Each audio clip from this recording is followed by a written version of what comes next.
نبرات شعري سطرت لمداد حبري والقلم نبرات شعري سطرت لمداد حبري والقلم نبرات شعري سطرت لمداد حبري والقلم هيا قصائد سائلي قلب النوى ليس الشبم هيا قصائد سائلي قلب النوى ليس الشبم Bismillah, alhamdulillah, salatu wassalamu ala rasulullah, assalamu alaikum wa rahmatullahi wa barakatuh, and welcome to our People of the Book. We've got something different today. I mean, we finished one book last week, and I did the Aqidah session yesterday because today we've got a special show. Today we've got an interview with Brother Kenny Bomer, who's actually written a new book, and we're going to be talking about his book. First of all, I'd like to remind you that you're watching our People of the Book, and you're watching us on Consider This TV. You're watching us on People of the Book, and you're watching us also on my Twitter channel. Please subscribe, like, and share for all our channels. Now, the subject that we're going to talk about today is very interesting because it's a very interesting book that Brother Kenny has written. But before we actually pass the mic on to Brother Kenny, this same subject, there was when I was in the UK in 97, no, it was I think the 2000s. In the 2000s, there was the mad cow's disease. There was mad cow's disease, and then a joke came up after that. It says that two cows were grazing, and one cow says to the other, have you heard about this new disease, mad cow disease? And the other one says, it doesn't bother me because I'm a rabbit, you know. So whatever you identify as, it doesn't matter whatever you identify as, you're still what you are. So I mean, you're a cow, or you're a rabbit. So like, you know, whatever you identify. So this kind of like, you know, fits in well to what we're going to talk about today. So Brother Kenny, Assalamu alaikum wa rahmatullahi wa barakatuh, and welcome to the show. It's been a long time, and alhamdulillah, I'm very happy to have you with me. Wa alaikum salam. Rahmatullahi wa barakatuh. Thank you, brother. It is good being here with you. And it has been a while. We've been a bit busy all this year, and so it's been a little bit difficult to schedule streams. But matter of fact, I think this is the only stream that we've had since the last time we did it, when I was in Israel, if I remember correctly. Yeah. You've been doing other streams, but it was way out of my time, so I wasn't able to join. I think I joined one very quickly with Brother Muhammad when Brother Muhammad interviewed you a few weeks or a couple of months back or whatever. Very quickly I joined in because I think I had another show with Brother Shadid, I think, something like this. But like, you know, we didn't have the chance to actually sit down and have a proper show between us. But anyway, welcome to you and welcome to all our guests and everything, whoever's watching.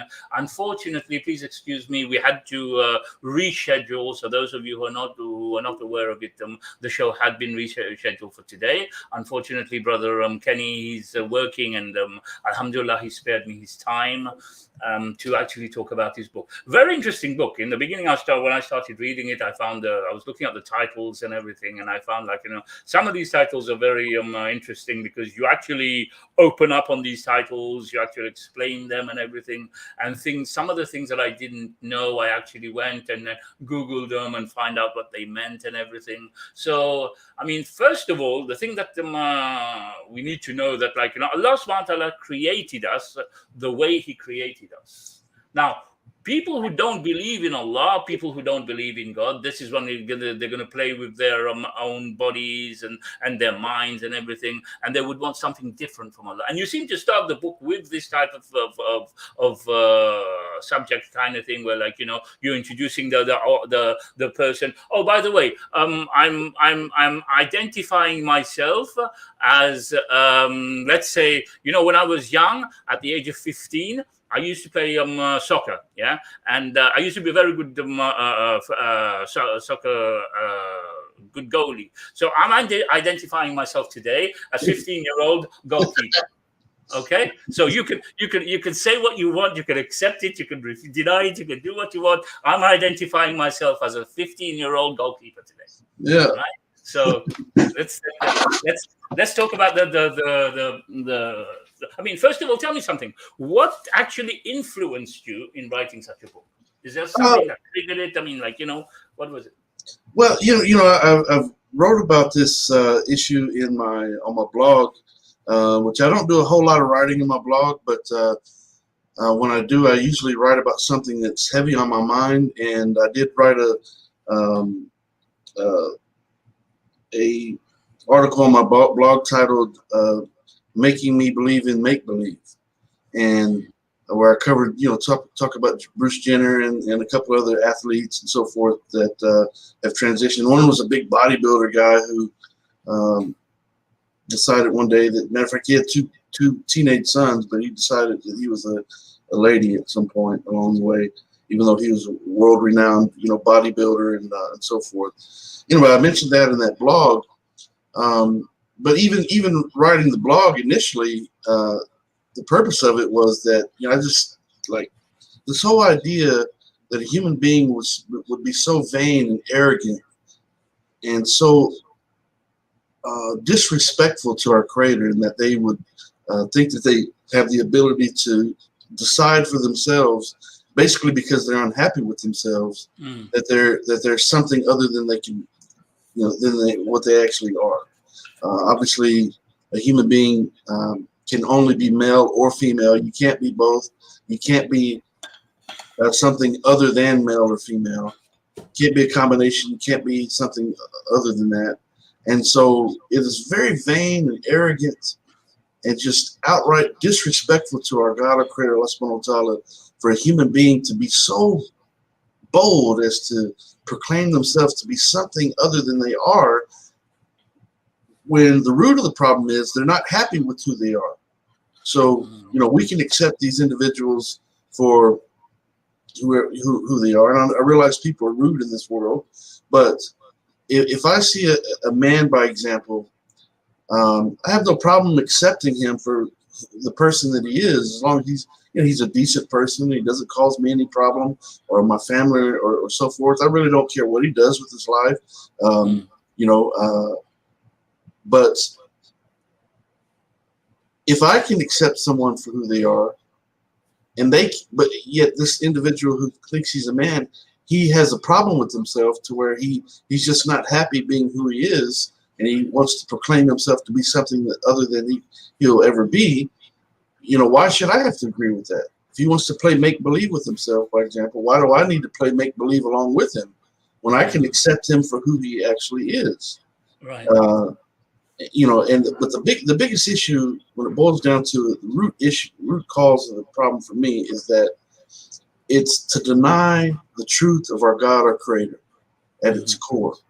And to deny the truth of our Creator is to deny our Creator Himself. And so I don't see how these people, some of these people who, portray themselves as, godly people, and sometimes, not always. I think a vast majority of these people are atheists or agnostic. I've been trying to find some statistics on that, but I can only assume that someone who would be so bold as to try to proclaim themselves to be something that they can't be, that they can't be very God conscious, because. But I assume many of them are Christians, because nowadays you can see the church have embraced it 100%. Well, the church actually, some of these people that are embracing it because they, in this world of being all inclusive. Yeah, sure, let's be all inclusive. Let's treat people decently and show people respect. But do we have to bend logic and reason and bend truth in order to do that? And so if you're a God conscious person, that's what I try to establish in the book. I'm sure you see early in the book that I'm trying to appeal to people who are God conscious and say, wait a minute, hold on here. Are you thinking about what you're doing? Because if you're going along with this lie, then you are a liar yourself. Exactly. You're endorsing a lie and a falsehood.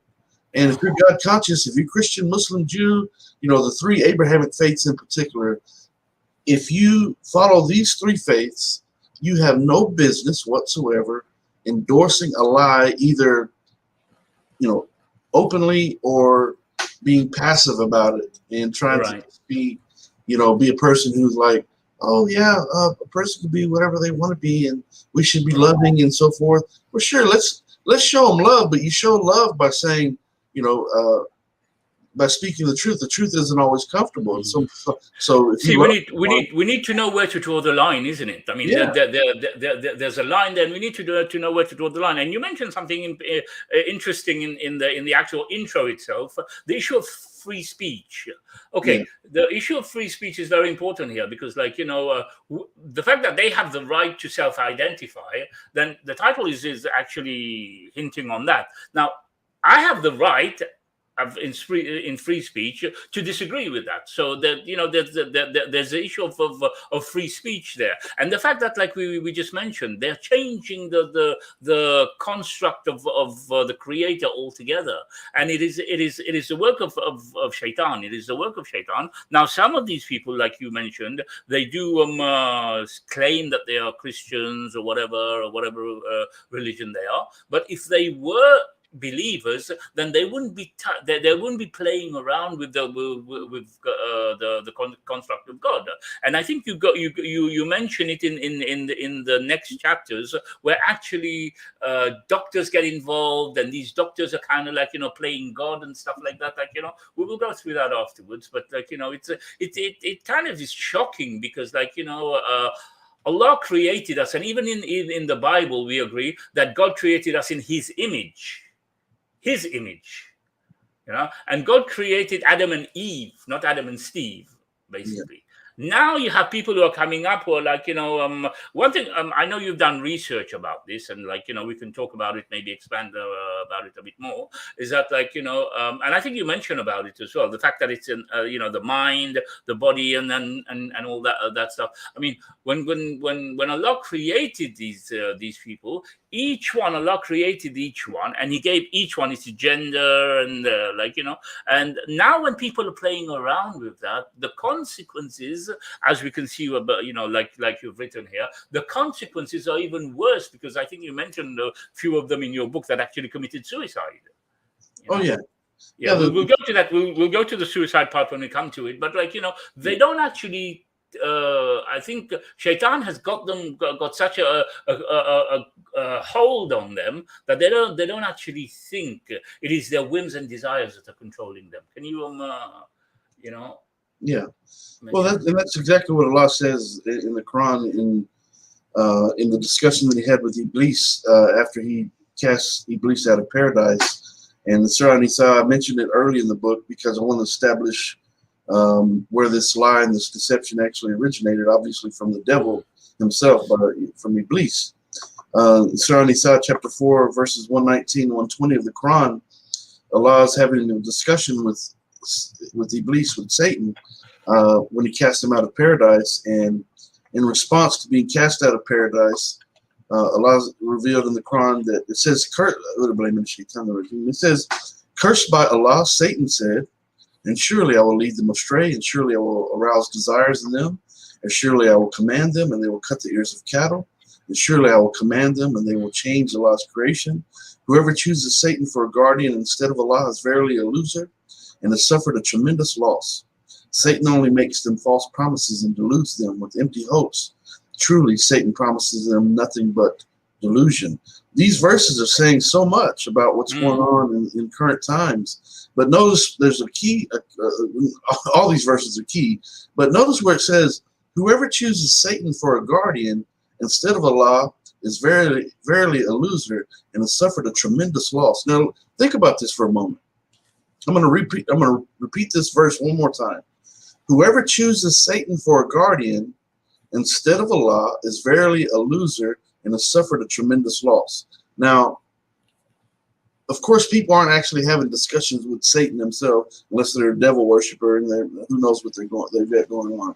But if you are trusting in and accepting the lie of Satan, then you're putting your faith into this lie and this deception of Satan, instead of relying upon the truth of our God, our Creator, Allah subhanahu wa ta'ala. So inevitably what's happening in the current times is that, as we mentioned a second ago, that sometimes these people are so-called religious people who are embracing these ideologies because they want to be all-inclusive, they want to be loving or whatever, but by doing so, you are embracing a lie of the devil himself. and you're allying yourself with a lie and a deception of Satan, instead of allying yourself with the truth of Allah subhanahu wa ta'ala. So what does the verse say? Whoever what's it say again? Whoever chooses Satan as a guardian instead of Allah is verily a loser and has suffered tremendous loss. And so why are people doing this? Why are they endorsing or playing along with these gender charades? They're doing so because they're trying to protect themselves from being targets of being labeled a bigot or a transphobe or a hater or whatever. They're afraid of what human beings are going to say. Well, human beings are prone to do evil things. We have a capacity to do good. We have a capacity to do evil. But the people who are following a path outside of the straight path of our God, our Creator, are obviously following a path of the shaitan, of Iblis. And so, therefore, if you're allying yourself with that group of people, you're allying yourself and making a guardian and protecting yourself from being labeled, as a transphobe or a hate monger or whatever, a bigot or prejudice. Because you're afraid of being labeled, you're allying and you're actually seeking protection in the very thing that's causing you an inner destruction and causing society an inner destruction. And so the thing is the verse that you quoted here, kind of Allah subhanahu wa ta'ala revealed this to the Prophet sallallahu alaihi wasallam 1400 years ago, and as if the Prophet sallallahu alaihi wasallam is telling us that they will change Allah's creation, which they are actually doing.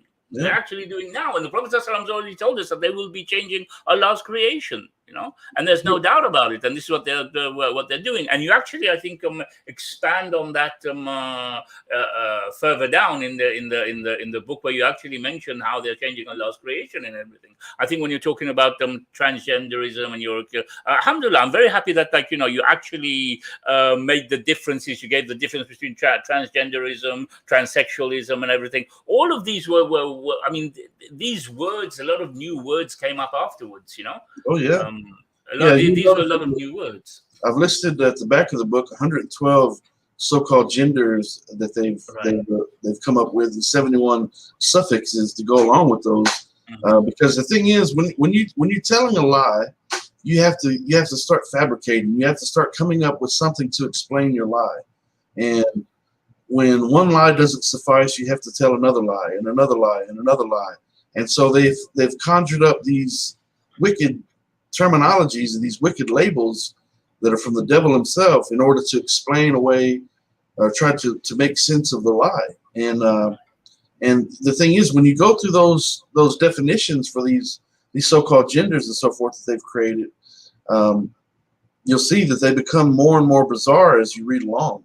And I listed all of those in the back of the book for people's convenience, so that you get an idea of what they're saying. I mean, in the first chapter, you started off with something very interesting. You asked a question: can a soul really be trapped in the wrong body? Yeah.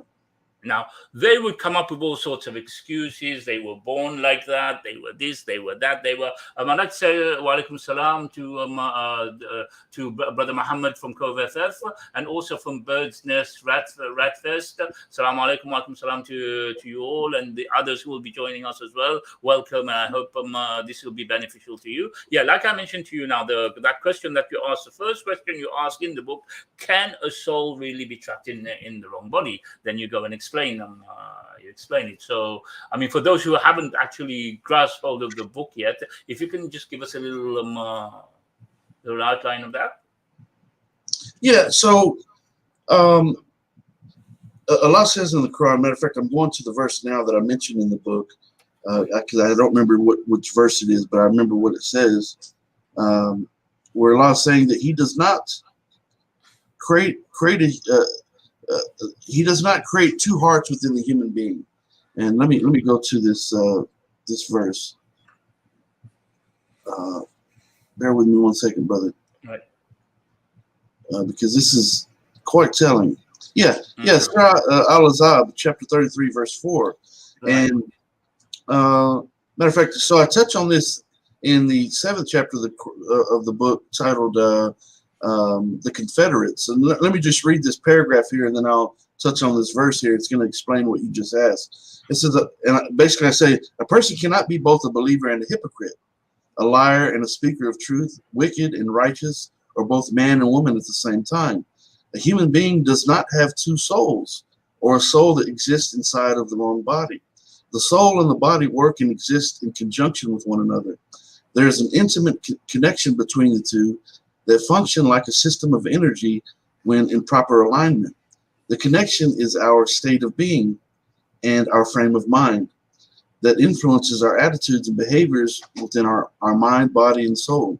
There are things that we do in each moment throughout the tests and trials of life that either facilitate or work against natural flow. While attitudes, thoughts, and beliefs do change, the core that makes up the human being never does.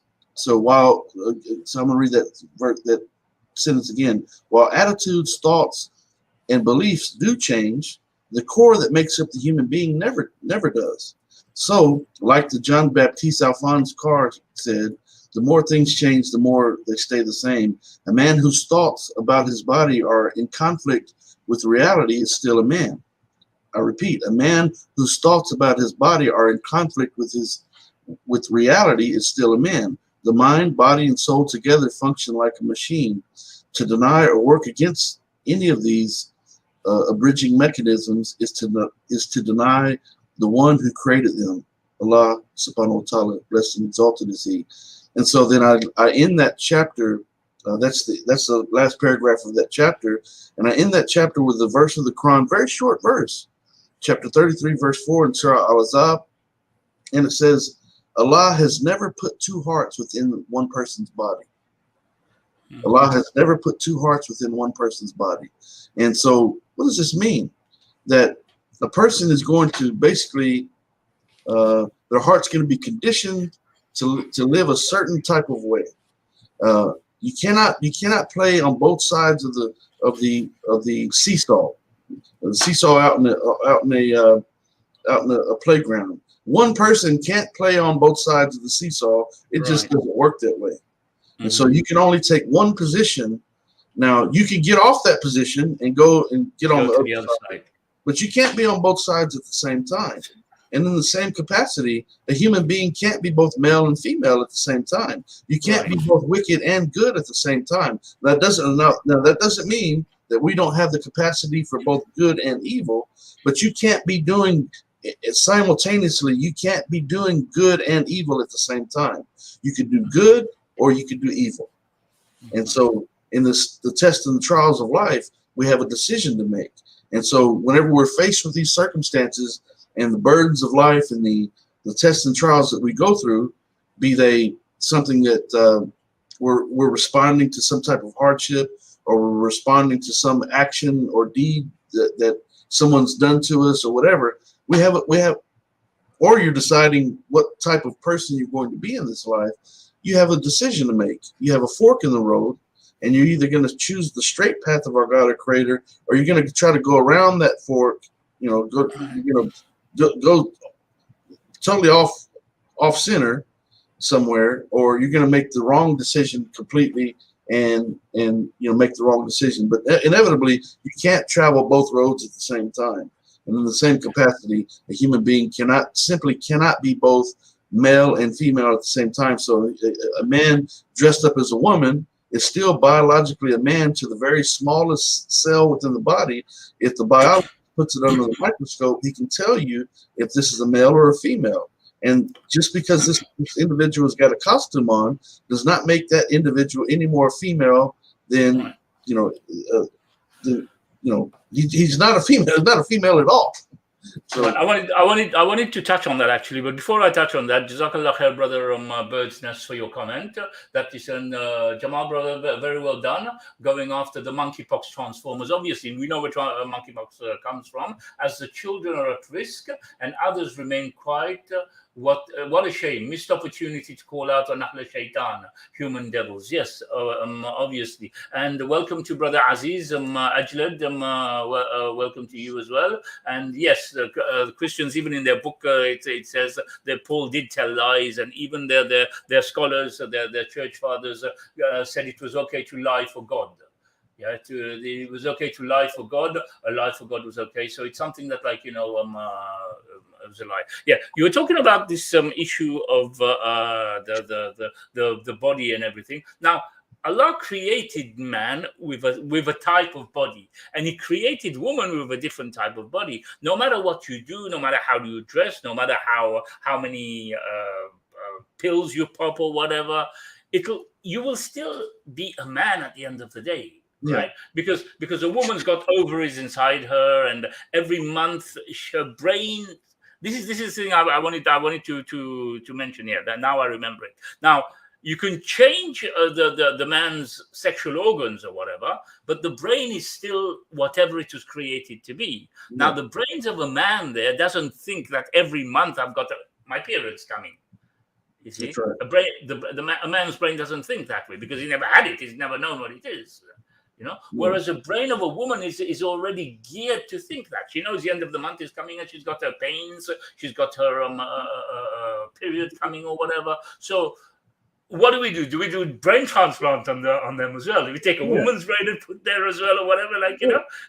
This is why I always ask myself, you can have as many operations as you want to change your sexual organs or whatever, but at the end of the day, it is a woman's brain that is in there. And Allah created both men and women different. Although we are equal, but Allah created us different. The way a woman thinks, the way a man thinks is different. Now you're getting men now who are kind of like, growing long hair, popping pills and wanting to be women. But at the end of the day, they are not women. And this is what you're trying to point out in this book now. You're trying to point out at the end of the day, you are still a man. Absolutely. You're still a man. Yeah, absolutely. There will always be a man. And the thing is, the reason the suicide rates are so high is that, matter of fact, at 41% people who call themselves transgender, before, during, and after transition, the suicide rates are at 40 to 41%, or 40 to 41% of these people either commit suicide or attempt to commit suicide. Many more think about suicide because they're simply not happy with themselves. Matter of fact, people who actually transition, it actually increases by 19%. Because they realize, it goes back to what you just mentioned, they realize that they've done all these things to their body. They've mutilated themselves. They've stuffed this in this side, they stuffed that on that side, and they cut this off and did all this nonsense. And they're still the biological sex that our God created them to be. And so when they come to that realization that all these lies and the deception of Satan that I mentioned earlier in the verse in Surah Nisa, chapter 4, verses 119, 120, that Satan promises them nothing but delusion and empty hopes and promises, well, that it comes to pass in that they realize that, all this gender affirming care that they're promoting is as the solution to their problems is actually not the solution to their problems. It actually makes their problems worse. And that's what the statistics are proving after about 10 years. Matter of fact, the UK is coming into that reality right now because they started this gender affirming care about 10 years before the United States did. The United States is just getting on board with it. The UK had been doing it, and they realize now that that this is the wrong approach. That these people actually need mental health. I remember when I was a kid, not that much of a kid, but in my youth when I was in the UK. You're mentioning about the UK starting this thing. I used to see posters, these billboards and everything, and I used to see a poster that used to say, "What would you do if another man made you pregnant?" And it was a man with a pregnant tummy or whatever. And I used to look at that and think, obviously I was young and I wasn't practicing then, it used to make me laugh.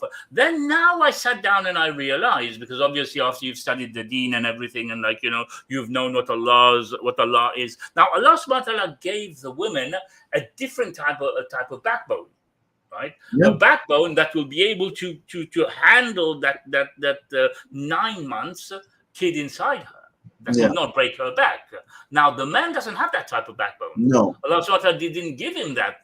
That baby inside the man will break him, will snap his backbone, because Allah Subhanahu wa Ta'ala made him totally different. He gave that woman that shape of her body. He gave her that shape of her body on purpose. Yeah. So well, now you're talking about this thing about the UK. It reminds me that when I was younger, I saw this poster and I think, what are these people on about? What if another man made you pregnant? And I thought, that seems strange. How can another man make another man pregnant? But so this was like, the beginning of it. These billboards and everything was like the beginning of it. And now you mention about the UK, it kind of clicks in my mind about it. And, statistics are proving that the doctors there, matter of fact, trying to reach out to the people in the United States, the doctors in the United States, and trying to tell them, stop this thing, because what you're doing is causing more damage in these people. These people are not going to be happy, and that's what the statistics prove. After 10 years, that's why a lot of them try to detransition after they've tore their bodies to pieces, and because they're still not happy. And some of them, it's so severe that they're like so distraught about what they've done to themselves that they go ahead and they commit suicide. That's why those who transition are 19 times more likely to commit suicide. I think I've read about some issues where, like, it says that some of them regret having transitioned and they want their body parts back or whatever. And I have read a bit about this. Now we've gone through the early part of it. Tell me about Dr. John Money, the man known as the father of the gender theory. That word gender itself. Tell us a bit about that, and the man who actually came out with that. That word.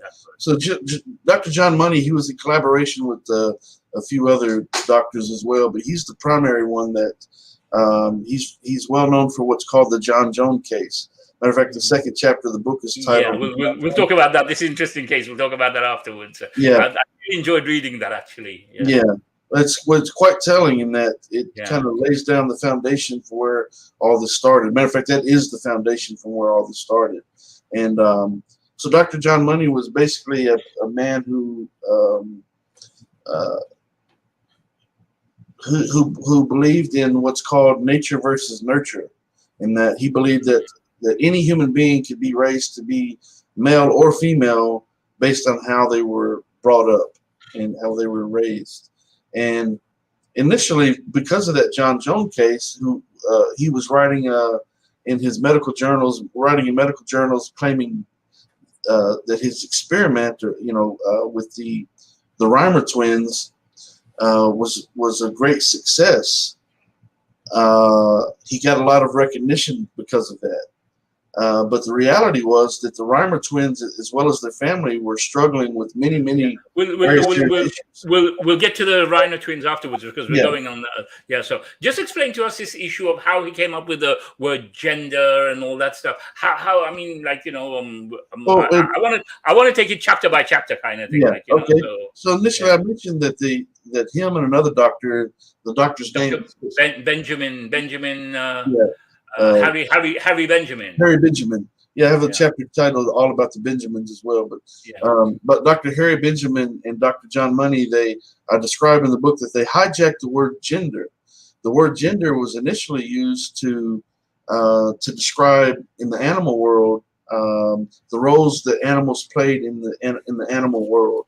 And so what they did was they tried to find a word that they could use in collaboration with the word sex, in order to try to explain different roles that people play in society. So they took this word gender that applied to animals and started using it to describe human activity and so forth. Right. So did they do their research on animals and not men?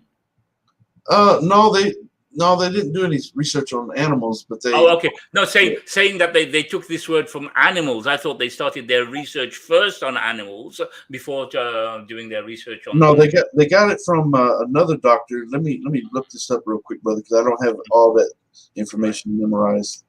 But Harry Benjamin. Bear with me one second. I have the book Right. manuscript right here, Mm-hmm. and I will.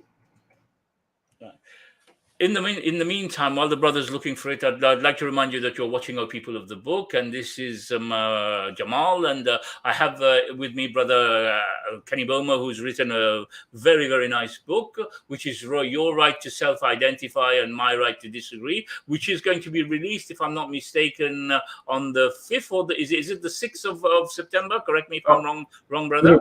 It'll be on the 5th of September. 5th of September. So if you haven't got it yet, get in touch with brother Kenny. He will give the email later on, and you can get on board the book launch team.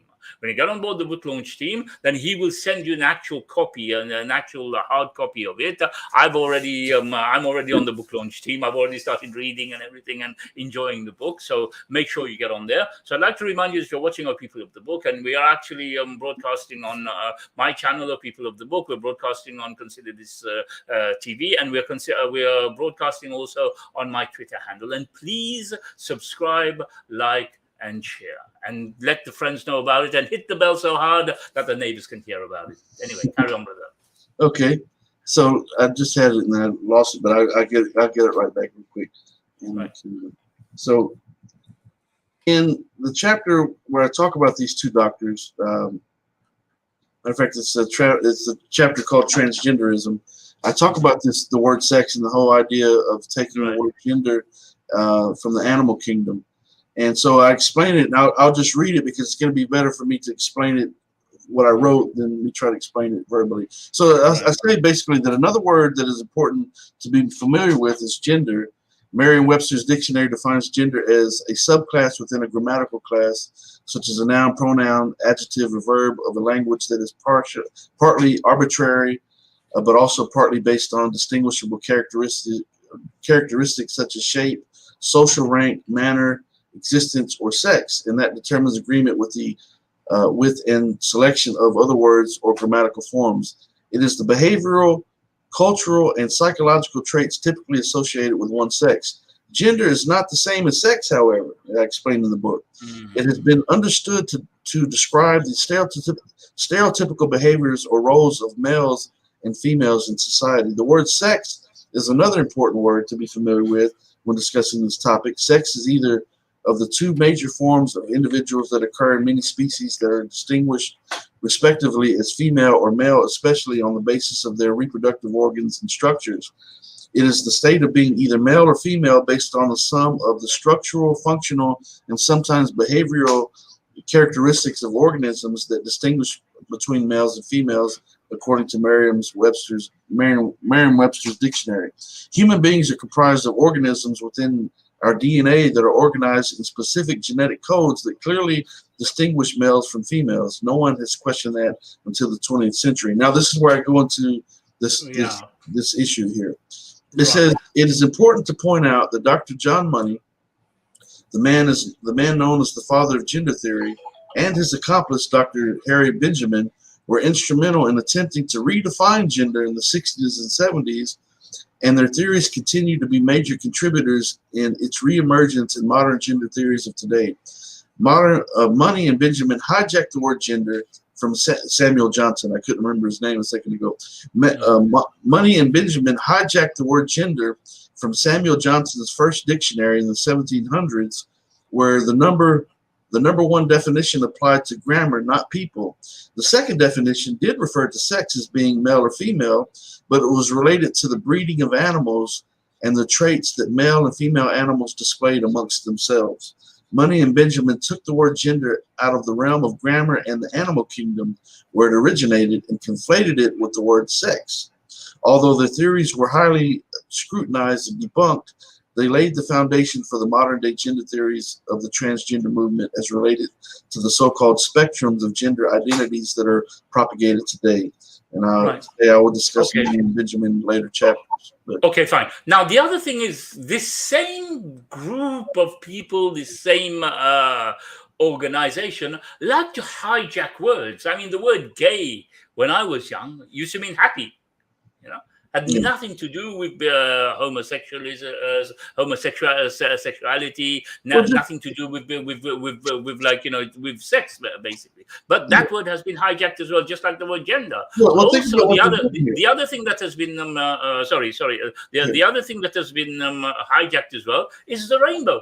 I mean, a rainbow has been hijacked today, and people now want they can't use the rainbow. I'm a T-shirt designer. I'm a mug designer. Yeah, and if I was to put a rainbow on my mug, just a rainbow, I would be, you know, siding with these people. Now they hijack things left, right, and center, and this is something that really kind of like, you know, I'm not happy with personally. No. And also, it is like shoving it down my throat now. I'm having to accept this word, accept this hijacking, and just stay quiet and say nothing about it. Like, you know? And so a couple of things here. So one, as we mentioned before, they're trying to make it sound as though a person choosing to self-identify as something else is going to better their lives. It's going to make them happy. In the same way that they were promoting initially that being gay, being homosexual, is a form of becoming happy. That people are, you know, you're happy being homosexual. That it's a good thing, and it's something positive in life, and so forth. And so, you know, this is blatant hijacking of terminologies and so forth. And it's a form of propaganda, to be honest. It's a form of propaganda, promoting these ideas and trying to hijack the thoughts and the minds of people in the process, and trying to. And you know what? A rainbow appeals to children a lot. Children love rainbows, like, you know, in their drawings, and this is kind of directly appealing to them now, kind of grabbing the children straight away. You want to corrupt the mind of a kid? Use a rainbow. You know? Yeah, and so it's a kind of cunning idea to kind of like, you know, grab the children kind of. Now, if you remember the verse that I mentioned earlier, right? It says they'll take the creation of Allah and they will try to change the creation of Allah. And so the rainbow is supposed to be a sign of a protection from Allah. And if you believe the story of the Bible and so forth, where about the flood and so forth, the Quran doesn't really touch on the rainbow issue, and I don't know if there's anything in Hadith about that, but in the biblical story, after the flood, Allah sent a rainbow to signify that, you know, the rain was over with. So it's a rainbow is a beautiful thing. It's a thing of nature. It's a thing that Allah has created for human beings, for you know, for whatever reason. And so, but to take that beautiful thing and distort it with this ugly, evil ideology is taking the creation of Allah and trying to manipulate it. Let me tell you what happened this past week. Along these same lines, there was unfortunately a Muslim sister, and I'm not going to mention her name. Obviously, no one knows who she is, but I was quite disturbed with the fact that she took a photo of a cloud that. Obviously, the clouds come from Allah subhanahu wa ta'ala. Allah is the one who hung the clouds, and it's the creation of Allah. And this Muslim sister, and I'm not judging anyone, but I'm just telling you what happened. This Muslim sister took this picture of this cloud and was claiming that it looked like male anatomy, right? Subhanallah. And now this is the creation of Allah. I think I've seen something like this on Facebook. Yeah, it made me angry, to be honest, because she took the creation of Allah and made the sexual reference to it, and then person after person after person after person, most of which were female Muslims in hijab, that were making these comments about sexual innuendos about these clouds of Allah subhanahu wa ta'ala, that Allah created this cloud. And so I told him, do you not realize what you're doing here? You're taking the creation of Allah subhanahu wa ta'ala and you're turning it into something ugly because of what? Because the waswas, because of the whisperings of the shaitan that have planted the seed of ugliness and this evil. And now person after person after person is coming along and they're adding their little funny thing. They think it's funny. In my mind, I'm looking at them thinking, this is not funny at all. This is the clouds that Allah subhanahu wa ta'ala has used as a protective canopy for the human beings that he describes, that he created the skies as a protective canopy. And you know, and you've taken this creation of Allah and you've flipped it upside down, Right. and you're trying to pervert it with the whisperings of the shaitan. And so it's the same thing. You've taken the rainbow and they've done the same thing. Right. And this is something we, you know, God conscious people, especially Muslims, we've got to be willing to step up and say, you know what, are you thinking about what you're saying and what you're doing here? If you're a God conscious person and you're endorsing transgenderism on any level, matter of fact, I just literally posted about this today on my social media, that if you embrace gender affirming care on any level, just remove me from your social media, because I want nothing to do with it. I think I read that on your social media. Yeah. I take this thing seriously because So do I. So do I. it's a protection of the truth that is established by our God, our Creator, Allah subhanahu wa ta'ala. And if you're going to deny that, and you're going to side with the shaitan, the human shaitan, and the ones that we can't see, the devil himself, by embracing these transgender ideologies and embracing the idea that a man has the right to proclaim himself to be a woman and vice versa, then I have a problem with you. Recently, I've been doing a lot of my courses. I've been teaching online and everything, and I've been teaching Aqidah. And Aqidah has been affirming inside the people that Allah subhanahu wa ta'ala is our creator. He creates us how He wills. And there are certain things in our lives that we cannot change. Allah subhanahu wa ta'ala has put that there. You know, who we were born to, when we were born, our gender and everything. Like, you know, these things are already determined by Allah. It's already determined by Allah, and these are the things that He sent the angel down. When the angel comes down, when a woman is pregnant, he asks Allah what to do with it. Now, I've been teaching this for the last I think 6 months, 8 months now, you know, and this is affirming more and more, and it's getting my iman stronger when I read this. Then on the other side, when I'm reading, like, you know, what these people are getting up to, and I'm thinking, subhanAllah, I really feel sorry for the generation that is coming up at the moment. Yeah. It's very, very sad, because you find some people on Clubhouse, when you actually talk to them, oh, I've left Islam. Why have you left Islam? Because I'm gay. You know, oh, you're gay. Why don't you fight against it? Why don't you turn to your Lord and beg, you know, forgiveness? We'll go into that more afterwards. But, like, you know, why don't you turn to Allah and, like, you know, you're doing something wrong that Allah has not prescribed. You're going against His will. Why then do you just leave Islam? Islam is not the problem here. It's you that's the problem. You see, so it really kind of gets me worried for the generation to come. I mean, I'm 57. I've turned 57 a week ago. Like, you know, I'm 57 now, and I've got my grandchildren coming up and everything. I'm always looking at them getting worried really, like, you know, with what the world is coming. Sometimes my daughter has a laugh, because I have one grandson and one granddaughter. So my granddaughter, when my daughter is praying, she usually wraps a hijab around my grandson's head, and he laughs and he's happy. And I said, don't give him that habit. This is how some people, their children have actually transitioned from being a boy to a girl, because they started dressing them up as it was like, you know, just a bit of fun, you know, put a dress on him or whatever. And this guy now is changed his sex. So I keep telling my daughter, don't do that. It's dangerous, kind of thing. Like, you know, it might be just some harmless fun.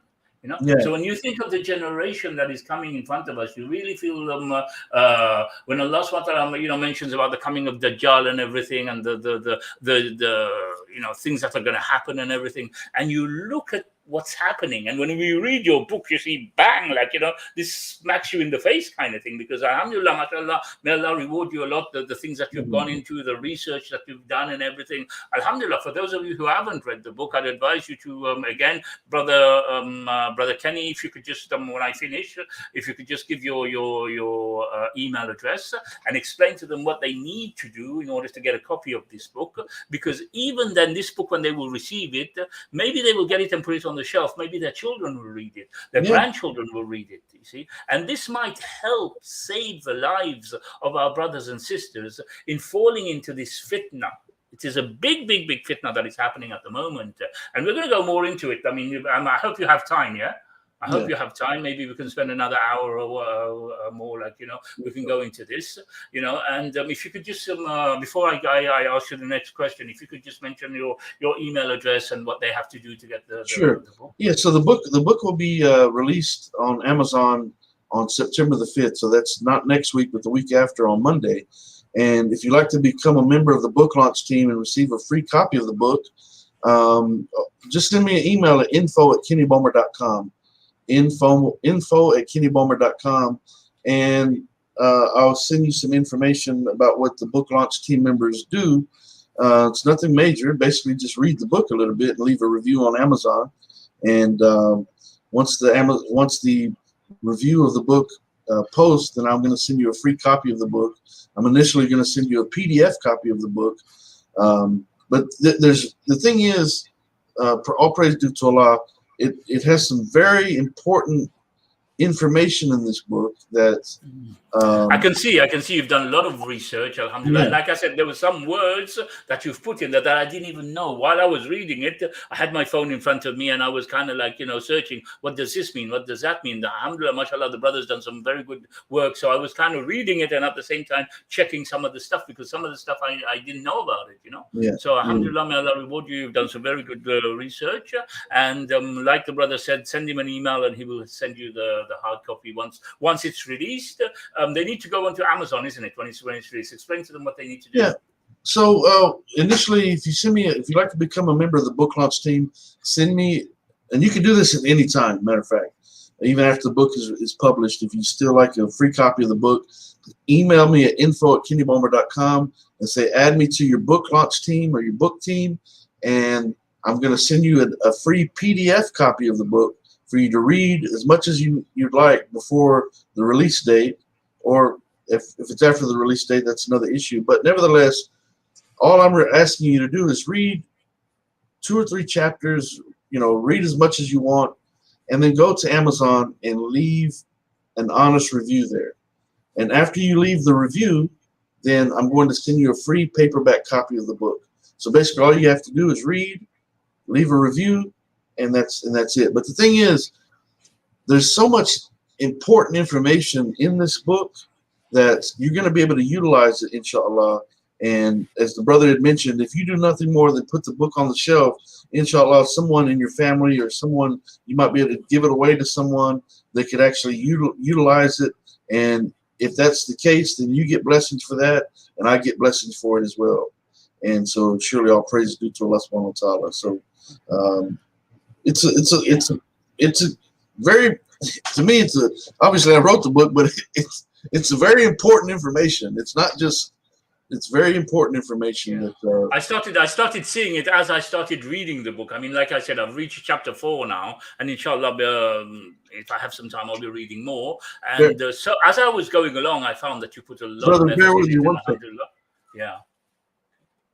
Right. Okay. So again, let me remind you that you're watching All People of the Book, and we're broadcasting on Consider This TV, and we're broadcasting also on my Twitter channel. And I'm actually interviewing Brother Kenny Bomer, who is the author of the book Your Right to Self-Identify and My Right to Disagree. Very, very nice book. Very, very interesting book. I started reading it, and I've reached 4 chapters now, so I can actually give an honest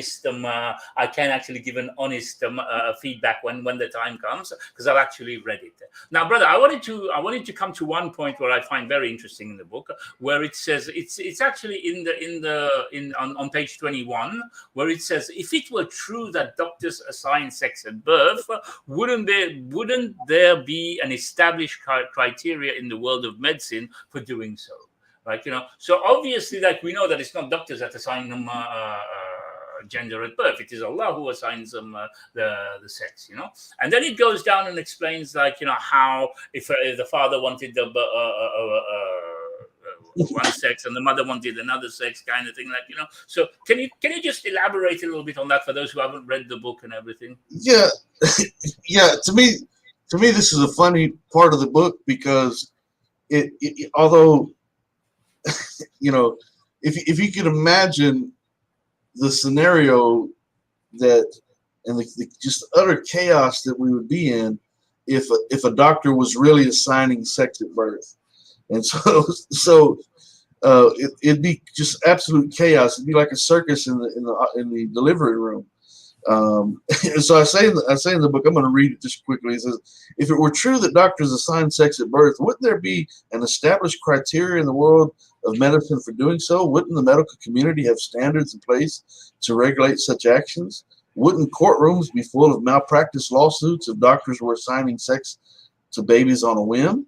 Wouldn't the polite thing for doctors to do under such circumstances be to ask parents if they would prefer a male or a female child if they were assigning sex at birth?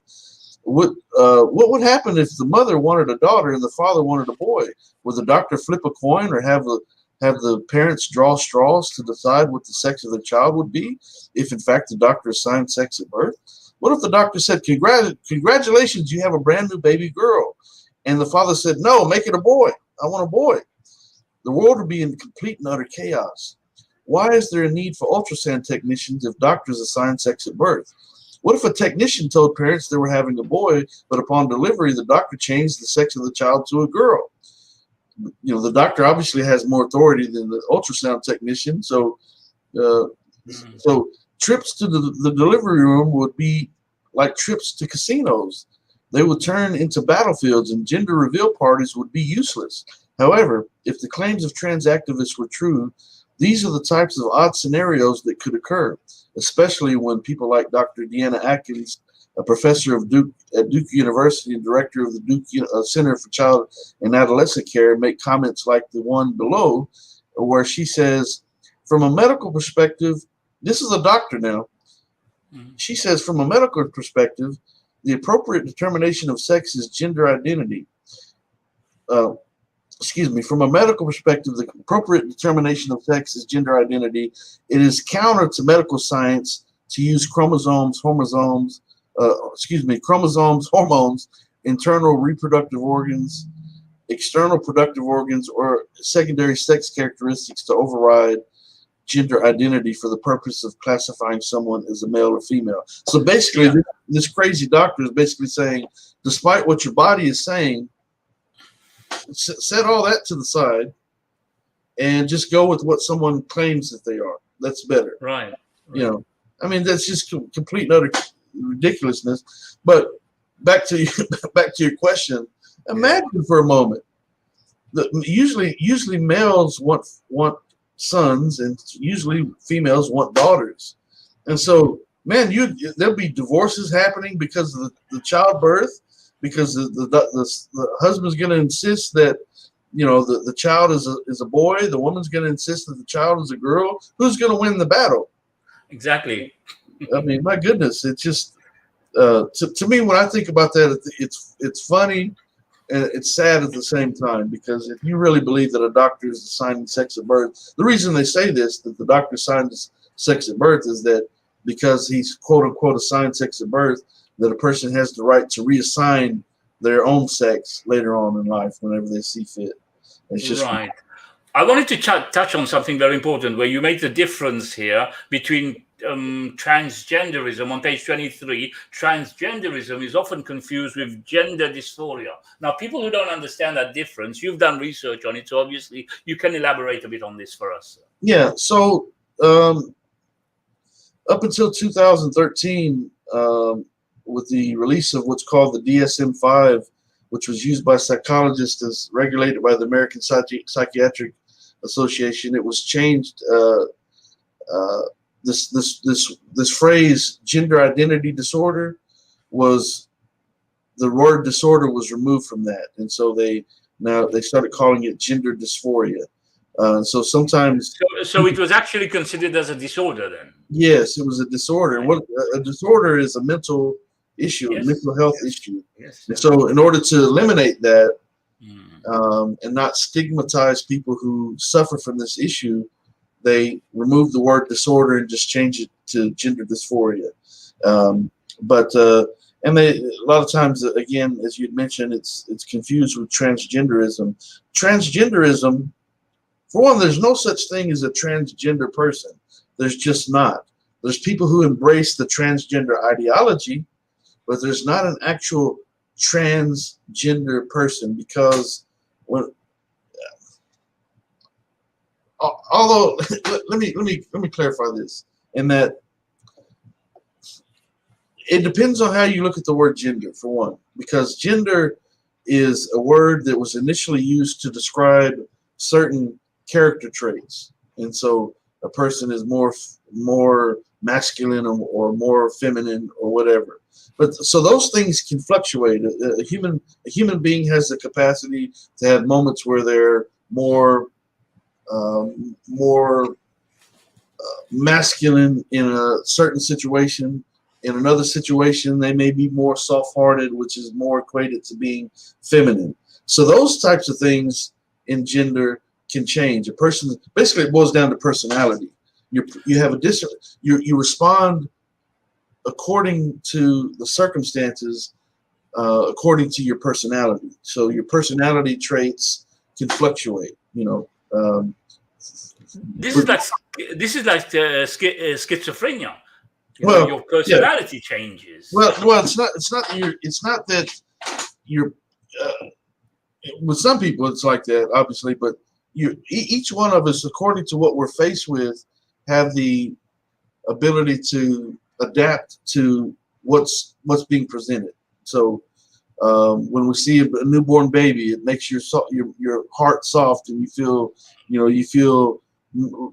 don't feel as big macho. Now you're broke down. You might be crying because you got this little baby in your hands. And so some people would equate that as being feminine. That's not actually feminine. It's just showing a lighter side to your personality. So even though you're still the same person, another part of who you are is being manifested. It doesn't mean that you have suddenly changed to a female at that point because you've got tears in your eyes, or if you're in the middle of a fight with another human being, that you're more of a man now because you're in a fight. No, it's just that you're manifesting different qualities of your personality according to the circumstances that you're facing. And so, but this you mentioned research and everything, and I know you've done a lot of research on it. Now, one thing that confuses me here, in the book you mentioned transgenderism, you mentioned transsexualism. Now, there's another trans as well, which is transvestites. Now, transvestites are only those who like to dress up as women, isn't it? Yeah, that's a different set of circumstances. They don't have any sexual leaning or whatever, or do they? No, they do. No, they have a sexual leaning. Usually, those are typically gay men that want to maintain their maleness, but they want to dress as females. Those are transvestites. That is dangerous, because I watched them. I like to watch all these police investigation documentaries and everything. And I'd watched one before where a crime had been committed, and the police knew that somebody had committed the crime, but they didn't know who it was. So they kind of downlisted some people, and they were expecting a man to come out of the house. And I saw somebody with blonde hair and woman's, clothes, and they sat down and waited for the man to come out of the house. And the person who actually killed that person was a trans who actually came in as a man, had a bag, and had all the disguise and everything in there.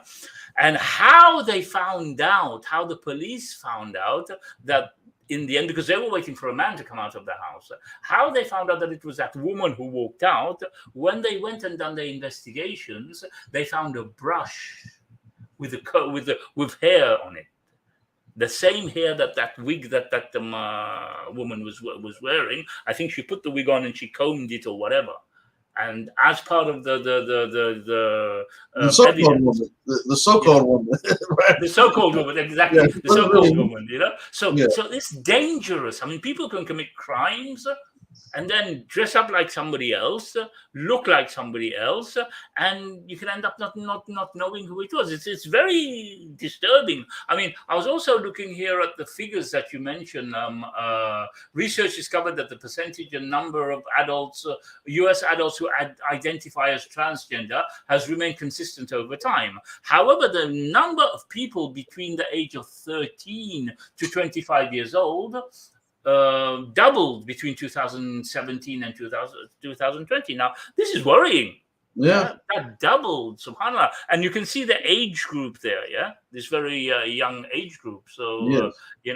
And you and see the following sentence says the numbers yes, continue to rise, yes, because they certainly do. The thing is, the more the world embraces these ideologies, this gender affirming care, and the more people are giving into this all inclusive, let's all just get along attitude. Let's all get along, but we shouldn't compromise the truth for any of it, to be honest. right. And so, but the thing is, the more God fearing people are willing to bend to these gender bending ideologies, and bend themselves and allow the deceptions of Satan to be dominant in this situation, the worse it's going to get. What do people think? Are you? It's, to me, it's mind boggling, and that's why when I started engaging myself and studying all this, it's like, wow, like you are right now, brother. That's how I was initially when I come across Right. this information as well. I'm like, holy moly, look what's going on here.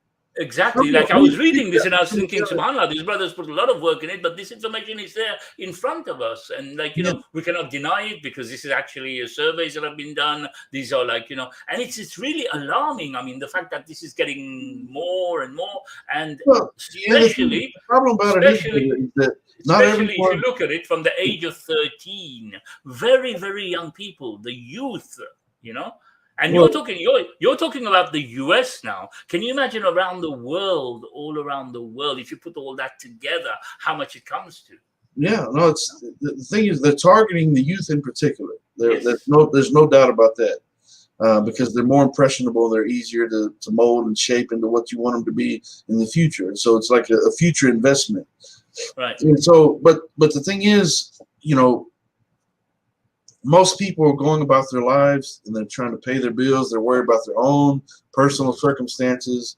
And it's like, okay, well, they've got all this stuff going on in the world and my voice doesn't matter. No, your voice does matter. It matters on a small scale, and collectively it matters on a large scale, because each and every one of us, if you're a type of person if you know a person who is claiming to be the opposite sex, and you're going along with it, you're now making yourself part of the problem, versus being someone who says, I'm sorry, John, but I'm not going to call you Sheila because, I know that you're John, and I'm not going to refer to you as a woman.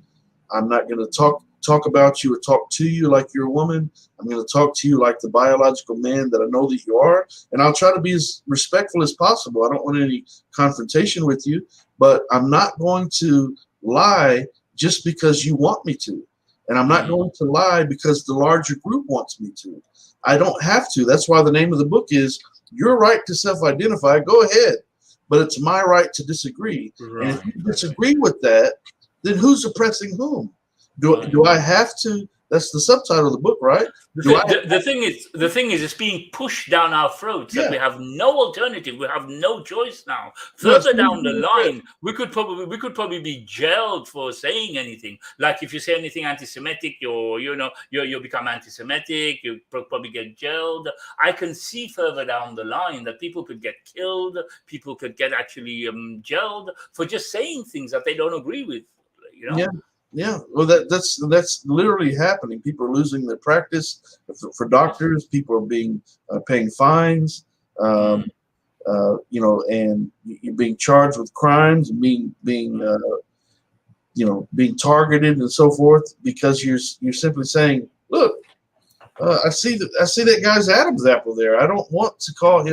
That's funny. I think you mentioned that in one of your posts on Facebook, I think, and I asked you a question about it. Right now, these sports people, I don't know, I haven't reached that yet. Maybe you do mention about it, where these sports people who were basically losers in their field, and they have sex changes and they become females. Now they're excelling in their field. Now, I find that very, very it's very saddening for these same people, these same ladies who were out on the street giving support to these people. Now suddenly one of the same people has actually snatched your gold medal from you, Yeah. you know, and you were out on the street supporting them and with flags and everything. Yeah, we must all support them. And suddenly now you've become last in your sport because somebody who wasn't supposed to be having it now has changed agenda. And so it's I think I asked you that on one of your no, I'll talk about that in a couple of different places in the book, and right. about the idea that these athletes are dominating women's sports, but when they were competing with men, they're just less than mediocre. They're just mediocre athletes and so forth. But now they come in their world champions. Leah Thomas, it was actually William Thomas. I can't even stand calling him Leah Thomas because he's obviously a man, but also being nominated for the NCAA Woman of the Year award. A man who will never give birth, who will never experience the discomforts of the menstrual cycle each month, is now is nominated as Woman of the Year, and Bruce Jenner being nominated as and winning Woman of the Year. It's like what kind of devil nonsense? This is devil stuff, man. Yeah, and the thing that I was wondering about, these people now who have been wronged, you don't hear their voice. You don't see them making a group of people going out, the association, Women's Association of Swimmers, or Women's Association of whatever. You don't hear their voice. Why? Why are you silent? Because sometimes why are you silent? You've robbed me of my gold medal. You've robbed me of my position as the best female swimmer or whatever, and I'm so silent about it. Well, no, not only that, they robbed them of those things. Then they robbed them of their right to dispute it. Right. Because if you dispute it, now you're the bad guy. So what's right is wrong, and what's wrong is right in this world. And if you speak on the side of truth, then you're the bad guy. And so, how dare you speak out against? I don't want to sound evil, but serves them right. Those who were supporting it in the beginning, these same people who have been robbed of their rights. I'm sure that a few years back they were, taking the flag and supporting these people. And I don't want to be evil. I don't want to sound evil. I feel sorry for them. They've lost their wasn't. But serve you right for having supported them in the first place, because you should have sat down and thought about it. You should have sat down and thought, what happens if this guy, if any man actually changes his sex and decided to take part in the sports event that I'm actually excelling in? What would happen to me? Don't you think? Sit down and think about that. Yeah. I'm not trying to be evil or whatever, but you have to say, Allah's given us a brain, and we have to think, kind of thing. Yeah. So you see, the expression, you make the bed, you have to you made your bed. You have to lie in it. Yeah. See my bed back here in this hotel room. If I go and I put a bunch of tacks in my bed and some rocks and some gravel in the bed, what do I expect to happen? Do I expect that I either got to sleep in it or sleep on the floor? But if I go about the process of just putting dirt and rocks and tacks and so forth in my bed, do I think that it's not going to affect me? Of course it's going to. And so when you allow Walaikum salam to Brother Stuart McMahon. Yeah. I think that's your name, Stuart McMahon. Walaikum salam to you. Yeah. Walaikum salam to the brother. But yeah, you gotta you set yourself up for its cause and effect. So if this is the route you want to go, are you sure you want to go this route? Because it's not affecting you. So the thing is, it's easy for people to jump on board this bandwagon because it makes them part of the group. But when it starts affecting you on a personal level, then you're like, man, how did I get up on this bandwagon? Right. When now your children are the ones that are saying, I'm a girl. You get the little boy walking. Matter of fact, I seen the documentary. We're talking about documentaries before the show started. Yeah, I seen a documentary where a woman's older son killed her daughter, and then she also had a younger child. And so, for whatever reason, this young boy, this baby boy that was born, who's now a toddler, she's doing his hair like a girl, and he's already got both ears pierced. And I'm thinking, what is she trying to do? She's trying to use the little boy to replace the little girl that died. and she doesn't want the evil son who, like the son, her older son who killed her daughter. She's trying to replace the daughter. She doesn't want a son because, for whatever reason, the son. This is a reminder to her that of the killing that her older son did, and so forth. Anyways, nevertheless, she's got this little boy, and she's putting his hair in a ponytail and got both of his ears pierced like he's a little girl. Right. And at that age, he looked like a little girl because he hasn't gone through puberty yet, so he looks kind of like a little girl. And start dressing him like a little girl. Now he looks like a little girl. But what happens when he gets older? Are you really you putting earrings in his ears and putting his hair in ponytail, like you mentioned earlier about throwing a hijab around the little boy's head? Are you sure you want to do that? Do you realize? Exactly. Exactly. This is why I warned them about it. Don't do it. You don't know what's going to end up. It could be just some harmless fun, and at the end of the day, it comes to something more serious than that. Yeah. Another thing I wanted to mention to you, I think you mentioned there somewhere in the book, I can't remember on which chapter, where they're actually associating a lot of these people are pedophiles. Oh yeah. Yeah, a lot of these people are pedophiles and everything, and what they're doing is they're associating this transgender movement with pedophilia as well, and this is something very, very worrying. Now, you mentioned something very interesting here. You mentioned, I think, on page 30 concerning an actress, a transgender actress called India Moore. Okay, now a model, an American actor called India Moore, who actually was a man before. Have you ever heard of Ajita Wilson? No, I haven't. Ajita Wilson in the 70s and 80s, Ajita Wilson was actually a man. Now, this shows you how they use this, how Shaitan is involved in there, because Ajita Wilson, apart from being a man, became a woman, and a woman porn star. Yeah. A woman porn star. Now, these people were actually how can I put it? Pushing the agenda of Shaitan there, because if you wanted to be a man, you wanted to be a woman, and you silently this is the way Islam talks about it. If you want to, if you're you have some urges and you silently keep it for yourself, maybe you've silently gone and had an operation or whatever and made yourself but you silently keep it for yourself, no problem. Nobody knows about it. You don't have to declare it to anybody. You don't have to make it public. Nobody knows about it. Only you and your Lord knows about it. And if you're in a corner every day begging for forgiveness from your Lord, fine, no problem. But now when you expand it, now you make movies out of it. Now these men who are actually sleeping with that person, Ajita Wilson, knew that she was a man. Yeah. Knew that she was a man. I mentioned a person like this by the name of Buck Angel in the book. Okay, you mentioned also India Moore, who was, but I didn't. The other one. India Moore. Yeah. Yeah. Buck Angel is another person who is a biological female, but if you look at him, I say look at it. See, I just did it. Buck Angel is a female, but Buck Angel, if you look at her, looks every bit a male as we do. Right. Okay, but Buck Angel is a female and has no problem telling you that she's a female, but was also a porn star. Was very, very proud porn star, as a matter of fact. Right. And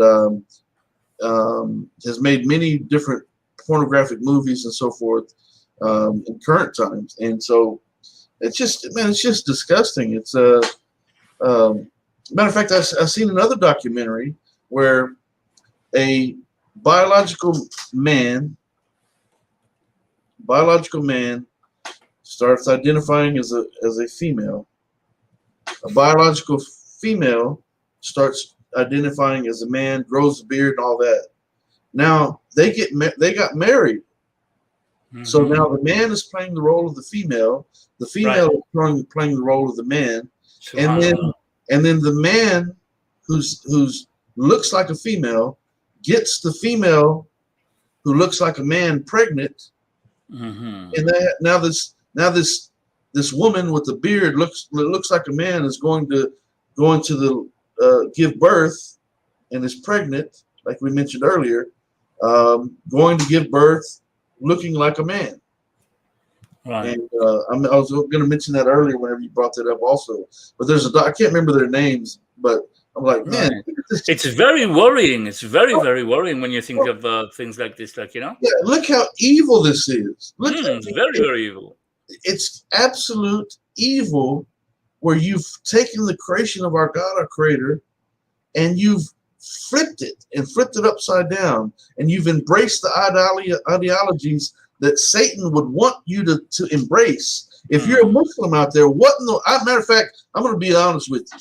When I made that post this morning about if you're a gender affirming person on any level, just get me off of your Facebook and your social media, because there's a Muslim sister who is doing just that, and she's not the only one. There's others that are doing it, but she's openly promoting a particular doctor that is portraying himself to be a woman who is an actual man. This is a man, and if you are denying that, you are calling Allah subhanahu wa ta'ala a liar. Yes, exactly. Because Allah created that individual to be a man, right? And so it's like, are you thinking about what you're doing?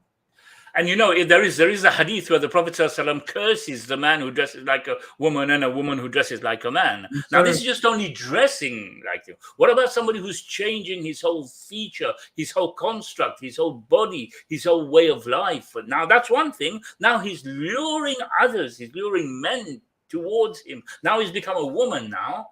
Now he was a man. Now he's become a woman. He's luring other men to commit the same sins as he is. I mean, this is disgusting, basically. Brother, in my field of work, when I was in Israel, when I was in Israel, and I'm a licensed inspector with the American Petroleum Institute, and there were two other.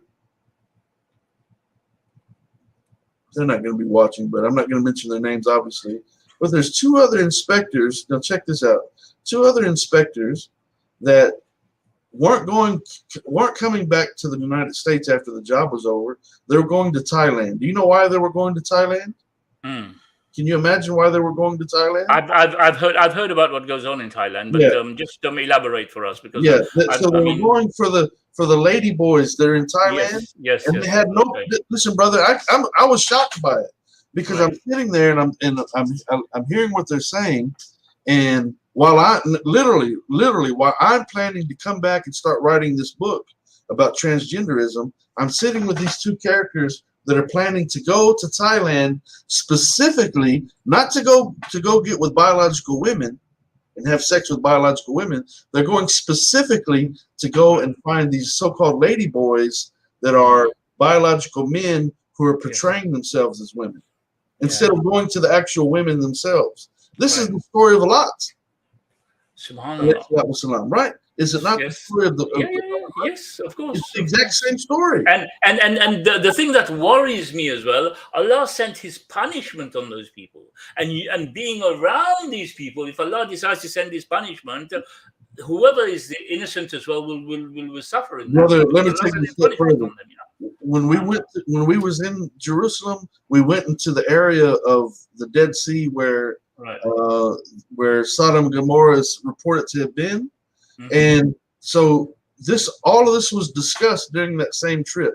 And two of these guys, despite the discussion about Sodom and Gomorrah and knowing the story about Sodom and Gomorrah and so forth, they were still en route to go to get with these so-called lady boys that were instead of going to get with the women. It's one thing to go and get with the women. Okay, all right. But at least that even that is not. I mean, that is a sin, but it's a lesser evil. If you want to do that evil, it is a lesser evil than going for the boys. What's the name? Lady boys. The lady boys. I mean, my goodness. Subhanallah. Okay, now we've reached this point. Tell us about the John Joan case. That was a very interesting chapter. When I read it, I really enjoyed it. I felt very, very sorry for Bruce. Yeah, I felt very sorry for Bruce, and you know what happened to him and everything, what happened in his life. If you could just give us an outline of that for people who haven't got the book and who haven't read it, very beautiful chapter, and I'm sure you've done some very good research on that. Jazakallah khair, and may Allah reward you for that. I really enjoyed that chapter when I read it, actually. Yeah, that's the second chapter of the book, and I wanted to mention it early after the first chapter, transgenderism, to establish where all this came from. But the Dr. John Money was involved in what's called the John Joan case, which involved the Reimer twins.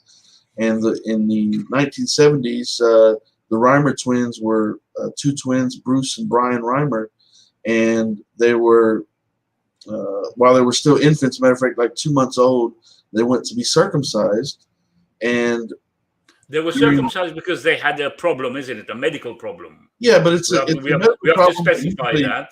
Yeah, in the book, I explained that this issue that they have usually corrects itself with time, but basically they were uncircumcised at the time, and so there was an issue with the tip of the penis, you know, going through the foreskin or whatever. So they were going to get circumcised, and during the circumcision, Bruce went first, and it was a botched circumcision. They didn't use just a blade, but they used this electrode to actually do the circumcision, and it was a new form of circumcision, and it actually burned his penis completely off. Right.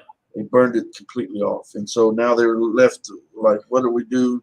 The parents are like, what do we do now? How are we gonna raise him? He's gonna have problems in life because of this issue. And so one evening, the mother was watching. Can I stop you there for a minute? Yeah. Why didn't the doctor do corrective surgery on that at the same time? They could have done that. Yeah. They could have done corrective surgery you've messed up something now. Do corrective surgery to bring it back to normal, isn't it? Yeah. Wouldn't that have been the better answer? Yeah, it's called phyloplasty, and it was still an early development, in the early development stages where they could actually do surgery on the penis and so forth. Right. And so, plus it costs a lot of money to do so. But one evening, the mother was watching television, and she seen a commercial for this new gender clinic, and a doctor by the name of John Money, who was claiming that the infamous John Money. Yeah, who was claiming that the person could be based on nature versus nurture. They could be raised male or female despite their anatomy, their actual biology. And so they sought Dr. John Money out to get some help, and he told them, yes, the route to go is to start raising Bruce as a female, because he's going to have problems all of his life, and with this gender affirming care, this nature versus nurture ideology, if you start raising him now, he's not going to remember. He's not even going to realize that he was a male if you start raising him now as a female. And so they started doing that. They changed his name to Brenda and start raising him as a little girl, dressing as a little girl, and so forth. And this comes back to the question that I mentioned earlier on, that it's not just an issue of dressing as a girl. His brain is the brain of a man now. Yeah, you know, he's a boy. His brain is the brain of a boy, and his body is already the body of a boy. I mean, yeah, well, what's going to happen? He's going to reach a certain age where he's going to have the features of a boy's body. Now, Dr. Money, as a doctor, he should have known that. He should have he should have seen this coming, because, like, you know, you can't just say, oh, raise him up as a girl, put a dress on him, and that's it. Your problem is solved. Yeah, the problem doesn't solve. It's actually increased the problem. Anyway, you carry on. Yeah, well, address this point about his motivations in the very next chapter called "All About the Benjamins," which is addressing doctors including Dr. John Money and Alfred Kinsey and Harry Benjamin, who obviously got great notoriety for these cases and got large sums of money and recognition They did it for the money and the fame and so forth. And so that was his motivation, obviously. So they started raising Bruce as a little girl by the name of Brenda, and the problems started coming. You know, when he was younger, it was no problem because sometimes little boys and little girls do look similar when they're younger. But when he started reaching the age of puberty, you know, he had male inclinations.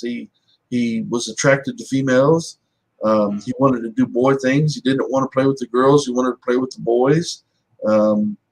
And he looked very odd as a so-called female because you know, they called him different names. The little kids called him different names, thinking that And he was bullied as well. Bullied as a he was bullied and so forth, called names, and the whole time he's just trying to fit in as this little girl. He thinks he's a little girl. He has no clue what happened to him.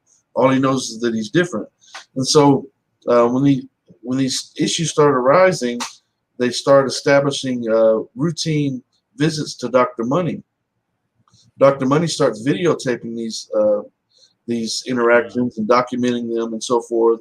And this is where the pedophilia comes in. Yeah. He started having the little boys. The boy. There were two boys. They're twins, but he started having Bruce, who's now going by the name of Brenda, playing the role of the female, obviously, and his brother Brian playing the role of the male, and started having this really shocked me actually when I read this part. Yeah. I thought, what? Yeah, he started. What level he was lowering himself? Yeah. You know? Yeah, well, he was feeding off of it. He was a pedophile himself, and so he was having them go through these different sexual positions and so forth, playing the role of male and female. Now these are brothers now. One thinking, both of them thinking that Bruce is a female, and so, but these are siblings nonetheless. Even if they were male and female, this doctor is still getting these two siblings to go through these sexual scenarios with one another in order to try to show Bruce that he's an actual female, that he's different than Brian, and so forth. And it just wasn't working. But what was happening on the flip side of that is that the doctor was writing in his journals and reporting his findings to the medical field, to the medical world, as though this John Jones case was a great success, and it wasn't a great success. As a matter of fact, when Bruce reached the age of 13, he told his parents that if he ever had to go to see John Money again, that he would commit suicide. He had enough of that. And so, make a long story short, at the age of 14, after going through multiple issues and having just a lot of problem with all of this, while Dr. John Money's claiming success, the family itself was struggling with in a variety of different ways. And so one evening, the father of the two boys took Bruce, who's going by the name of Brenda, took him out and told him the truth, and told him that, you know, whenever you were a baby, this circumcision happened and there was a problem that happened, your penis was cut off and so forth, and so we had no other choice but to start raising you as a female because we didn't know what else to do. And so that actually somewhat relieved Bruce of his problem and of his, you know, feeling confused about why he was had these male tendencies but was supposed to be a female. It actually helped him to deal with it, and he actually changed his name to David at that point. Started going by the name of David Reimer. And so as time went on, he actually wound up eventually marrying, but he had very struggled throughout his marriage because he didn't feel like he could satisfy his wife. He did have a surgery that was eventually done, a phalloplasty, where they tried to make a makeshift penis and so forth, artificial penis, to help him along, but he just never was happy with that, you know. And his brother Brian also endured some issues about that, and he wound up committing suicide. He got hooked on. Before you go to the suicide issue, let me just take you back to some. I keep talking about that every time, that our body and our brains, like, you know, if we are a man, our brain is not going to think, oh, I've got my period coming next at the end of the month, or I've got period pains coming up the month. And like you mentioned in the book, he was leaning towards women and liking women and everything. Now, as you mentioned here, if genderism was an issue of the brains, the twins would both suffer from gender dysphoria 100% of the time, or they would not 100% of the time. Yeah. So I keep emphasizing that it's got a lot to do in the brain as well. The brain was created, a man's brain was created for a man, and a woman's brain was created for a woman. A woman knows at a particular time of her life, this is going to happen to her. She's going to grow up and in puberty, she'll start feeling pains every month and whatever. A man's not going to think of that. No way will a man think they have. And so no matter what you change in the man's body, it all comes up here, from here. So, anyway, sorry, I interrupted you there about. No, that's okay. I mentioned in the book about what's called monozygotic twins, and I say that identical or monozygotic twins share 96% of the exact DNA. They have similar moods, intelligence, and other characteristics that are common to both. However, there are no documented studies that prove a person is born believing they're gender opposite their anatomy. The study of twins proves Dr. Money's theory about brainwashing Bruce to think he was a female was flawed from the very beginning. Bruce was born a male, and his brain was not in conflict with his anatomy. That's what I'm talking about. Yeah. So, these are studies that they've done on twins. As a matter of fact, according to Dr. Michelle Cretella, she says in the American College of Pediatrics, she's actually a director of the American College of Pediatrics, but there's a quote where she states that twin studies prove that no one is born trapped in the body of the wrong sex. Some brain studies have suggested that some are born with a transgender brain, but these studies are seriously flawed and prove no such thing. And she goes on, talked about what she stated in regards to the studies of twins and so forth that you've touched on already a little bit.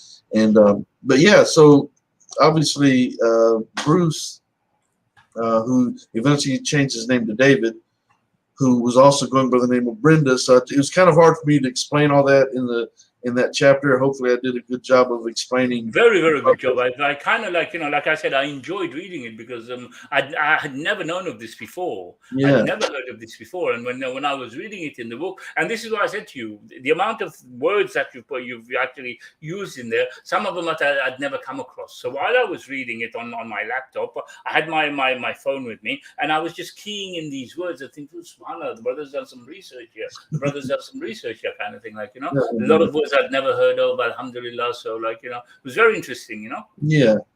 So, okay. So his brother committed suicide, you mentioned, and then what happened?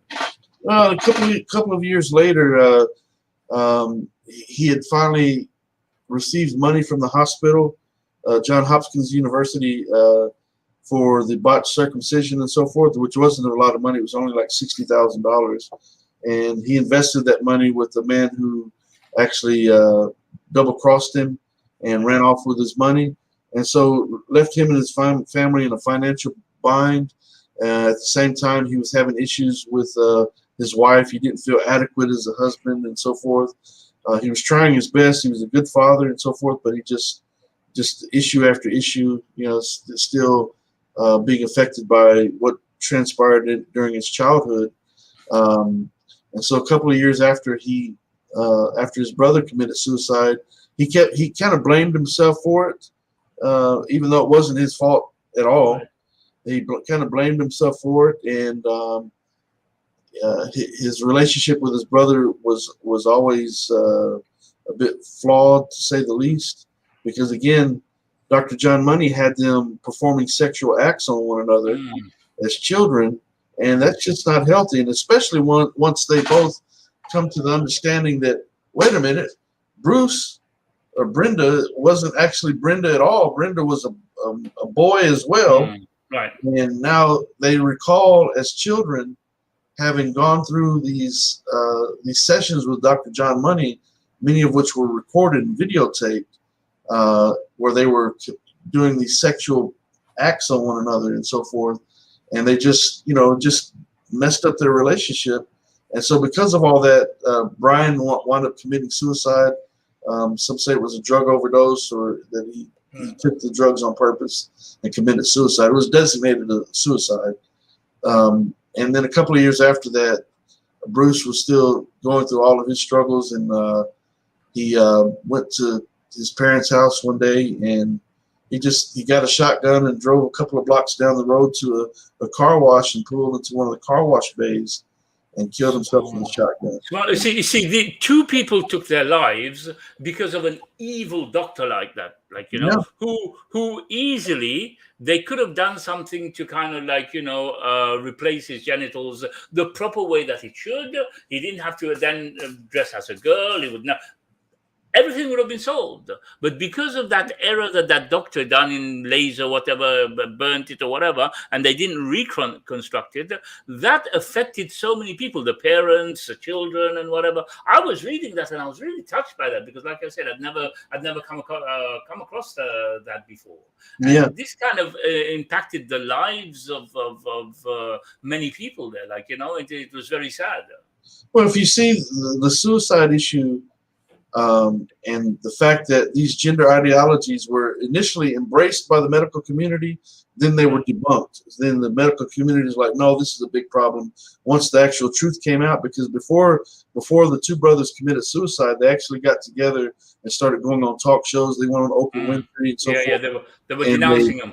They're denouncing his claims of success and actually telling the truth. And once they started doing that, the medical world took a big step back and was like, we've got to stop doing this gender affirming care and get away from these ideologies.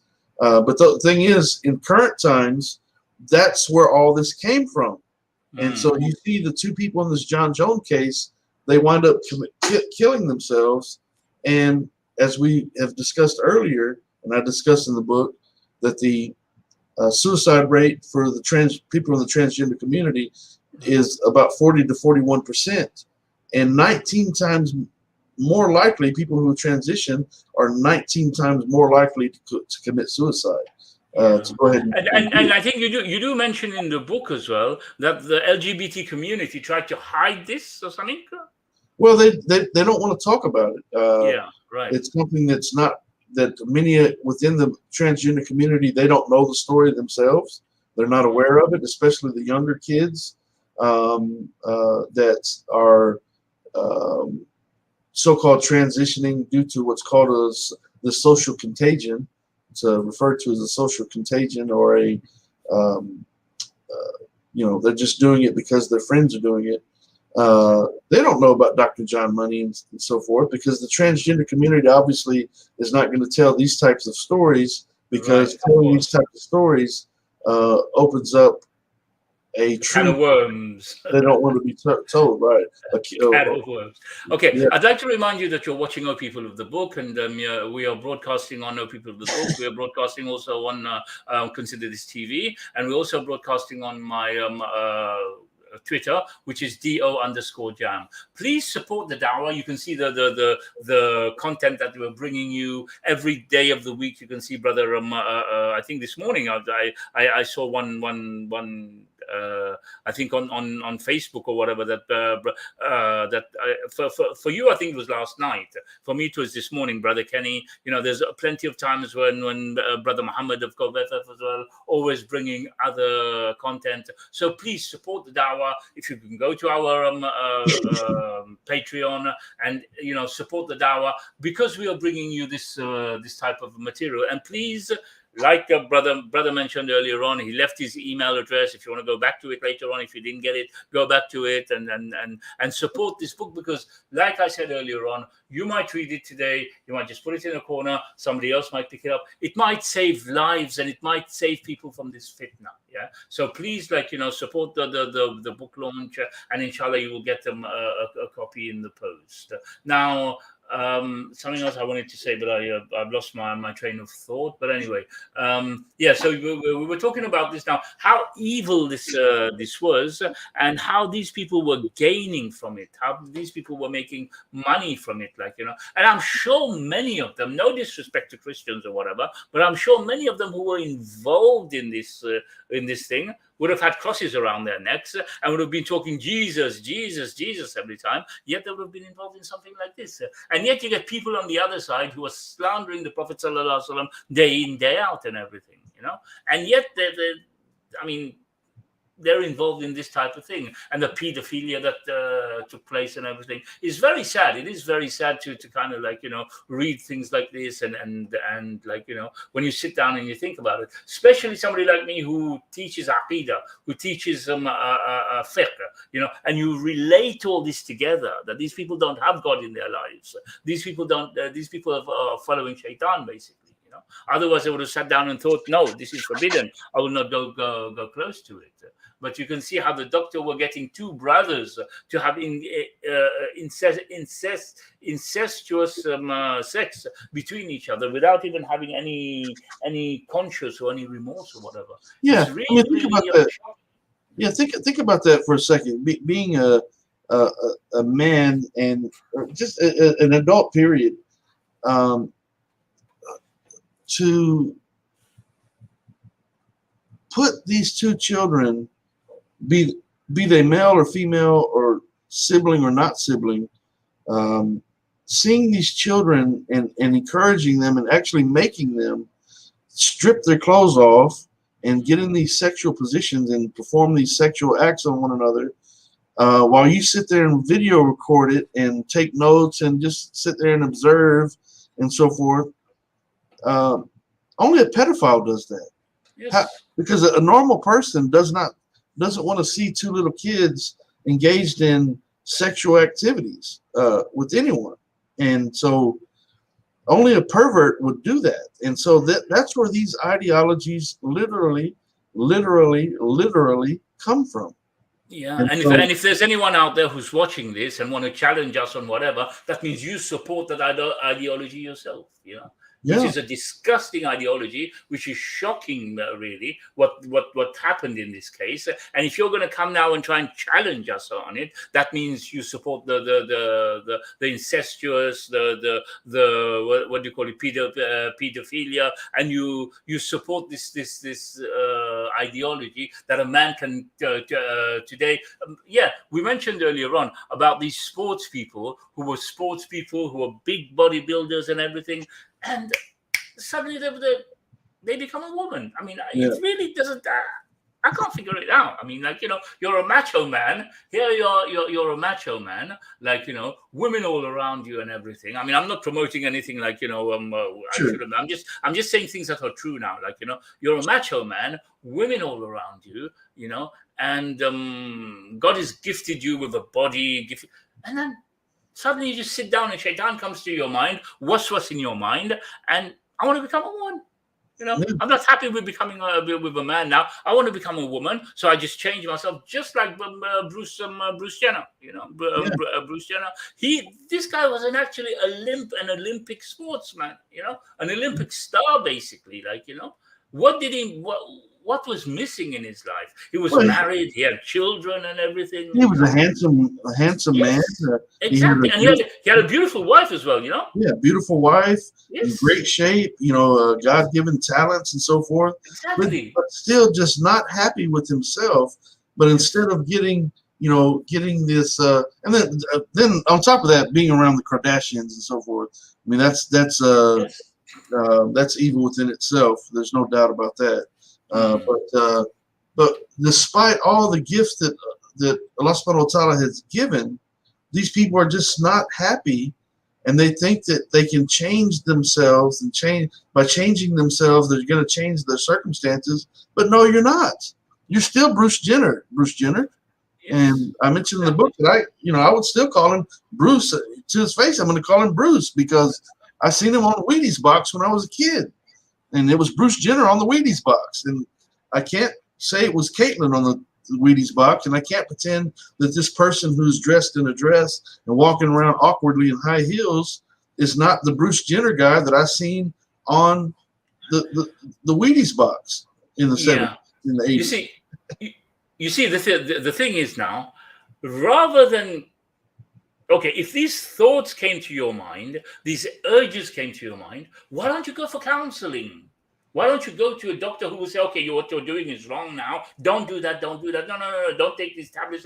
You are a man and you have to be a man. Why do you jump that step and go to the end of it and say, right, I want to become a woman now? You've left all this. It's mind-boggling. It's mind-boggling that they leave those steps in front of them. And it shows how the society is so corrupt that the society encourages them to do it. I mean, didn't anybody at all turn around to this guy and say, like, what you're doing is wrong. Don't change your sex. This is something from the mind. Okay, go and take therapy or whatever. Go and get therapy, and you will be back again. You'll be back to normal again. No, it's just mind-boggling and amazing. I want to take the time to say, okay, Bruce, why do you feel the way you feel? Mm-hmm. What do you mean when you say you feel like a woman? What do you mean by that? What does that mean? What does it mean to feel like a woman? What does it mean to feel like a man? How can you describe that? I'm a man. I can't tell you how it feels to be a man. I can tell you how I feel internally, but I can't tell you how it feels to be a man. I'm glad that I don't have to endure the menstrual cycle. I can tell you that. I'm glad I don't give birth, and so forth. But I can't explain to you what it feels like to be a man because it's the only thing that I know. And how do you explain how you, this? What does it mean? What does it mean to feel like a man or feel like a woman? What does that mean? But if you're a person who's saying, I feel like I'm a woman trapped in a man's body, why do you say that? What? Please explain. What makes you think that you're a woman trapped in a man's body? What makes you feel like a woman? What does it mean to feel like a woman? How do you know what a woman feels like in order to quantify that as being a realistic state of being? You can't. You just simply can't. That's what I'm saying. That's what I'm saying. The next step would have been therapy. Take it out of your mind. Take that thing that I feel like a woman out of your mind. Go into therapy. You get drug addicts who go into therapy. They go into therapy and they go off the drugs or whatever for a while. Fine. Do the same thing for this thing as well. Go into therapy. Don't jump the therapy and go into the sex change thing. You've left all this behind now. What to do after 5-10 years? I'm not happy. I'm committing suicide. So if you had, from the beginning, taken the therapy and stayed who you are, you're a man, I'm a man, and I'm staying a man. I'm going into therapy. I know it's something wrong that I'm doing. I know it's in the mind. Like somebody who's what's the name? You got these Alcoholics Anonymous. You've got these drugs group where they take people of drugs and everything. This as well is the same thing. Yeah. And they leave this and go forward and end up now after 5, 6 years, 10 years. I'm not happy. I changed my gender and I will take my life. So it's really pathetic kind of thing when you think about it. And I challenge anyone. Come, let's discuss this. If you want to discuss this, let's discuss it, and we'll see how much you can push forward this agenda. Because anyway, let's get to chapter 3 where you talk about the high priest of sexology, which reminds us in the Quran that where Allah subhanahu wa ta'ala mentions that they worship their priests and rabbis and everything as their lords. And this was a very, very well chosen, chapter, very well chosen title as well. Very interesting, because this is what they're doing now. They're turning them into their lords, because when these people are saying sex change, yes sir, 3 bags full, sir. They don't question it, they don't refuse it, they don't whatever. And these people think these doctors, these physicians and everything are making them as if they are God, basically.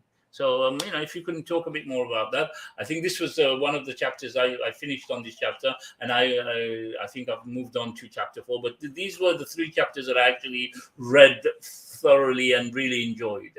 So if we go through the high priests of sexology and kind of explain a bit on that. Sure. Yeah, in Surah Al-Tawbah, the chapter 9 of the Quran, verse 31, Allah says in the Quran, they have taken their scholars and monks as lords besides Allah, and also the Messiah, the son of Mary, and they were not commanded except to worship one God. There is no deity except him. Exalted is he above whatever they associate with him. And so basically, in summary of the chapter, I'm talking about the idea that they have taken the words of these pedophiles, Dr. Alfred Kinsey, Dr. John Money, Dr. Harry Benjamin, and others as well. But these primary doctors, they've taken their words regarding these gender ideologies as above our God and Creator.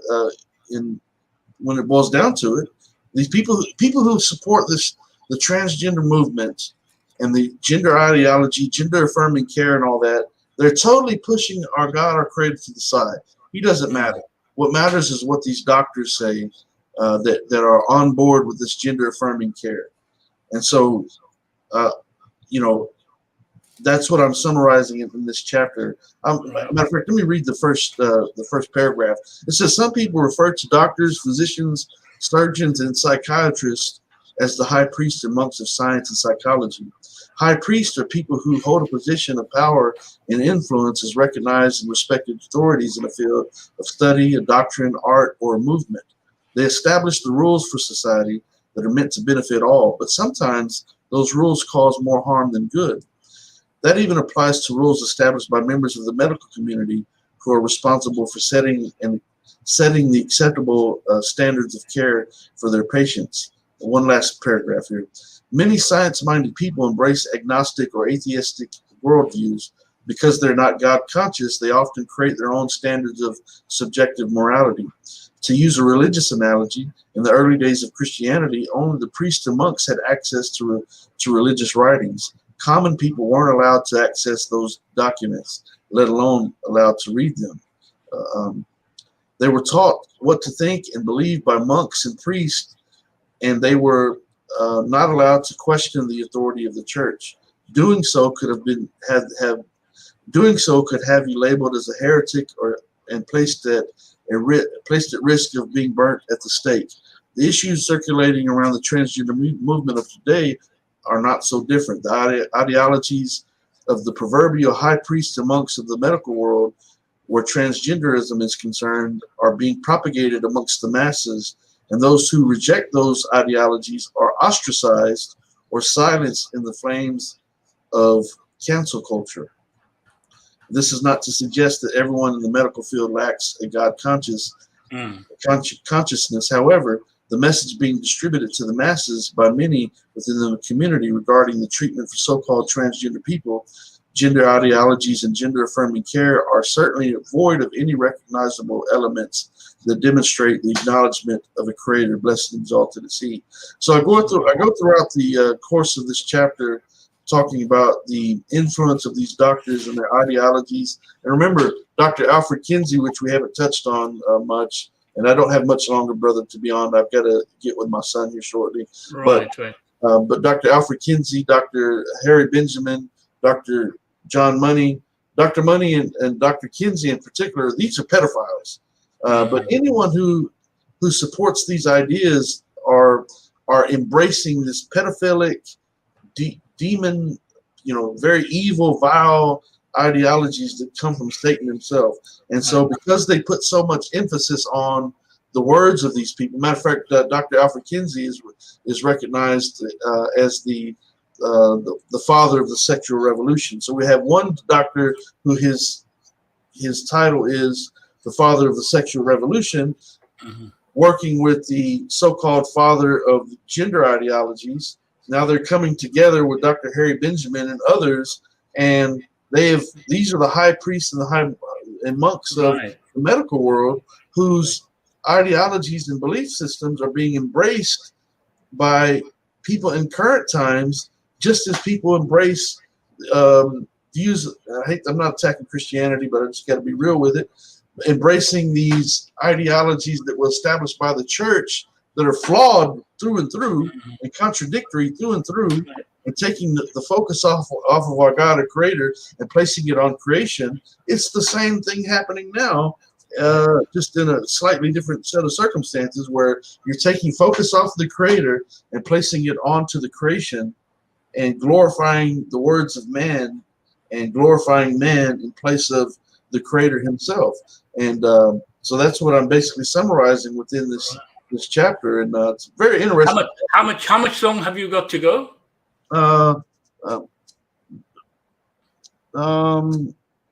not sure. I need to get with my son here shortly. But, okay. Well, if I mean, like, these are the 3 chapters that are actually read fully. If you could just kind of give us a quick brief on, what other things the book talks about, like, for those people who want to read it, those people who, like, will be joining your book launch team and everything. Sure. Then like, we could just finish it off there. Okay. Another thing I needed to say quickly before you go into that there is another, I've been posting this on my Twitter, there's another catastrophe that's been going on recently, which rises from the actual feminist movement, and then the liberal women's movement, whereas nowadays women above 30 years old in the West they're considered leftover women, right? They're considered leftover women. Nobody wants to marry them. So on one side, you've got this agenda that is going, like men are turning into women, where men are becoming soft, men are becoming wimps. And on the other side, what's happening is that women are becoming overpowered. Women are becoming bosses and, like, getting their PhDs. I don't need a man. I've seen videos where women are saying, I don't need a man. We don't need men and whatever. Like, we can do it all on our own. And then you're getting women at the age of 30 it's actually on what do you call it, TikTok, and it's actually on YouTube, where women are coming crying, I will submit to you, marry me, I will submit to you, at the age of 30, 35, where these men now consider these women as leftover women. There's a term that they have for them, phonebacks. They call them phonebacks.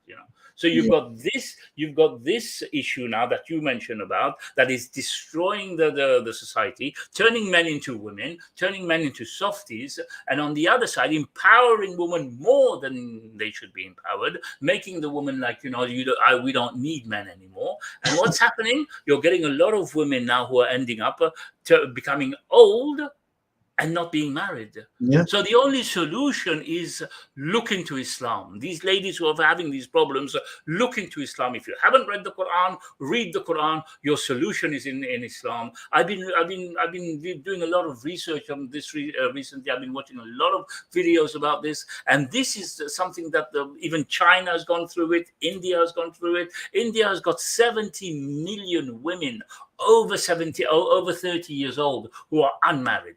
Wow. 70 million women. Who's going to marry these women when men are turning into softies, when men are becoming transgenders and everything? So we can see how Islam has the answer. Islam talks about this, and Islam has a solution for this. So these people who are like, who are getting all these bad vibes about Islam, read the truth, read the Quran, and you will see the solution. These women who are turning 30 and the men are rejecting them because prior to 30 they were going out, having children, different fathers, four baby daddies, and stuff like that, and all that men now are rejecting to marry these women, and they've become second-hand women, basically, And on the other side, you've got this that is blighting the ummah. So these are solutions, and Islam has solutions for you. Sorry, carry on, brother. I just wanted to mention that quickly. If you don't have much time, and that's we're obviously approaching the day of judgment. Probably won't be in our lifetime, but we're certainly moving that direction. There's no doubt about that. But in summary, in regards to what I follow or mention in the rest of the book, I think we've discussed the first 3 chapters: transgenderism, the first chapter, the John Jones case, chapter 2, and High Priest of Sexology, chapter 3, that we just touched on briefly. The next chapter is chapter 4, where I go into the genderbread person and the gender unicorn, which is these 2 handouts amongst others that are being propagated amongst the children as young as preschool in schools all over the nation, all over the world for that matter, where they're promoting these gender ideologies to children as young as possible, very young children, and making them, confusing them about their genders or their sex rather, and making little boys think they can be girls and girls think they can be boys. And if you don't fit in and you feel awkward, then you're probably transgender. The next chapter is a chapter called War of Words, where we discuss these terminologies and so forth that have been utilized, and also the idea that if you do speak out, that you are silenced in the age of cancel culture and so forth, that certain things they don't want to be mentioned, and so they're trying to actually silence the truth in the process of coming up with these fake words and all these labeling of people being transphobic or being hate mongers or being anti-LGBTQ and so forth. If you speak out and you actually speak the truth, you're engaging in, you're part of this war of words, war of words that is taking place in the world today. Also, we did talk about the chapter 6, all about the Benjamins and what motivates doctors. Obviously, money is a huge factor. So money was a factor for Dr. Money, yeah? Yeah, I mentioned that as well in that chapter, that obviously it's all bent around money and the high cost of the medications that are used for these for puberty blockers and these cross-sex hormones and so forth, and the ongoing need for gender affirming care, throughout medically and so forth, and the cost of the physical transitions themselves, the physical surgeries themselves. They're very high dollar surgeries, and so surely it's all about the Benjamins, people trying to make money off of this ideology. Also mentioned in the chapter 7 is chapter 7 titled "The Confederates," story about a group called the Confederates, where they were, in summary, basically, there were some tests conducted where there were some knowing participants and some unknowing participants, and they wanted to engage what the unknowing participants would do when the knowing participants would, if they were asked a particular question, they would answer it in a certain way collectively, to see if the collective group would influence the individual. And you see time and time again that it did indeed, through peer pressure and so forth. People were pressured to accept things that were just irrational. And so I talk about a couple of different tests and trials that they did to gauge that in that chapter. That's a very interesting chapter. Also, Gender Charades is the chapter 8, Gender Charades, and just basically going over more of this idea that we should accept someone playing make-believe with themselves, and that they expect us to follow along and follow suit and play gender charades along with these people and their ideologies, to accept whatever someone says without having a say-so for yourself, as though what you feel or what you think is just doesn't matter. They're actually forcing us to play gender charades, and that's all done by the influence of the trans influencers, which is titled chapter 9, the trans influencers. I talk about how they are part of the propaganda process in promoting these gender ideologies to young people and to the masses as a whole.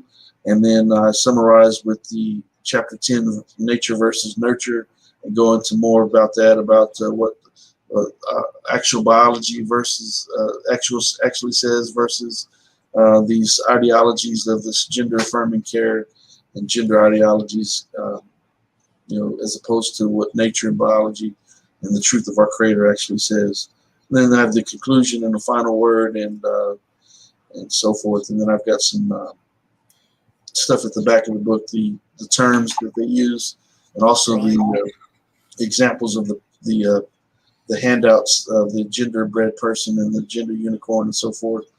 and all the various flags that they've come up with at the back of the book for reference. Subhanallah, you've put a lot of effort in it, and you've put a lot of work. Alhamdulillah, may Allah reward you. And inshallah, this will be in your scale. This will be in your scale on the day of Yawm al-Qiyamah.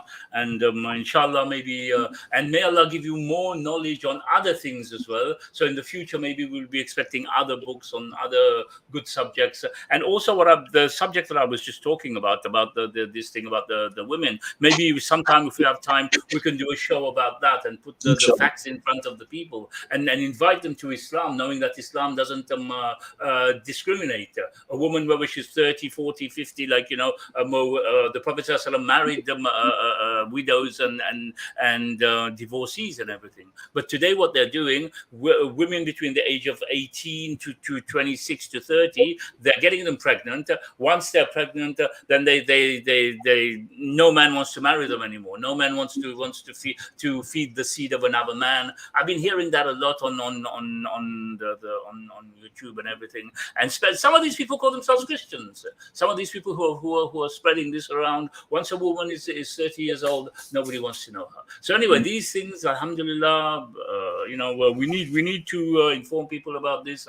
And I personally, jazakallah khair, brother, for having written such a book, for kind of like, informing people, because there's a lot of people who seem to be in a daze, seem to be in a sleep, who don't know these things.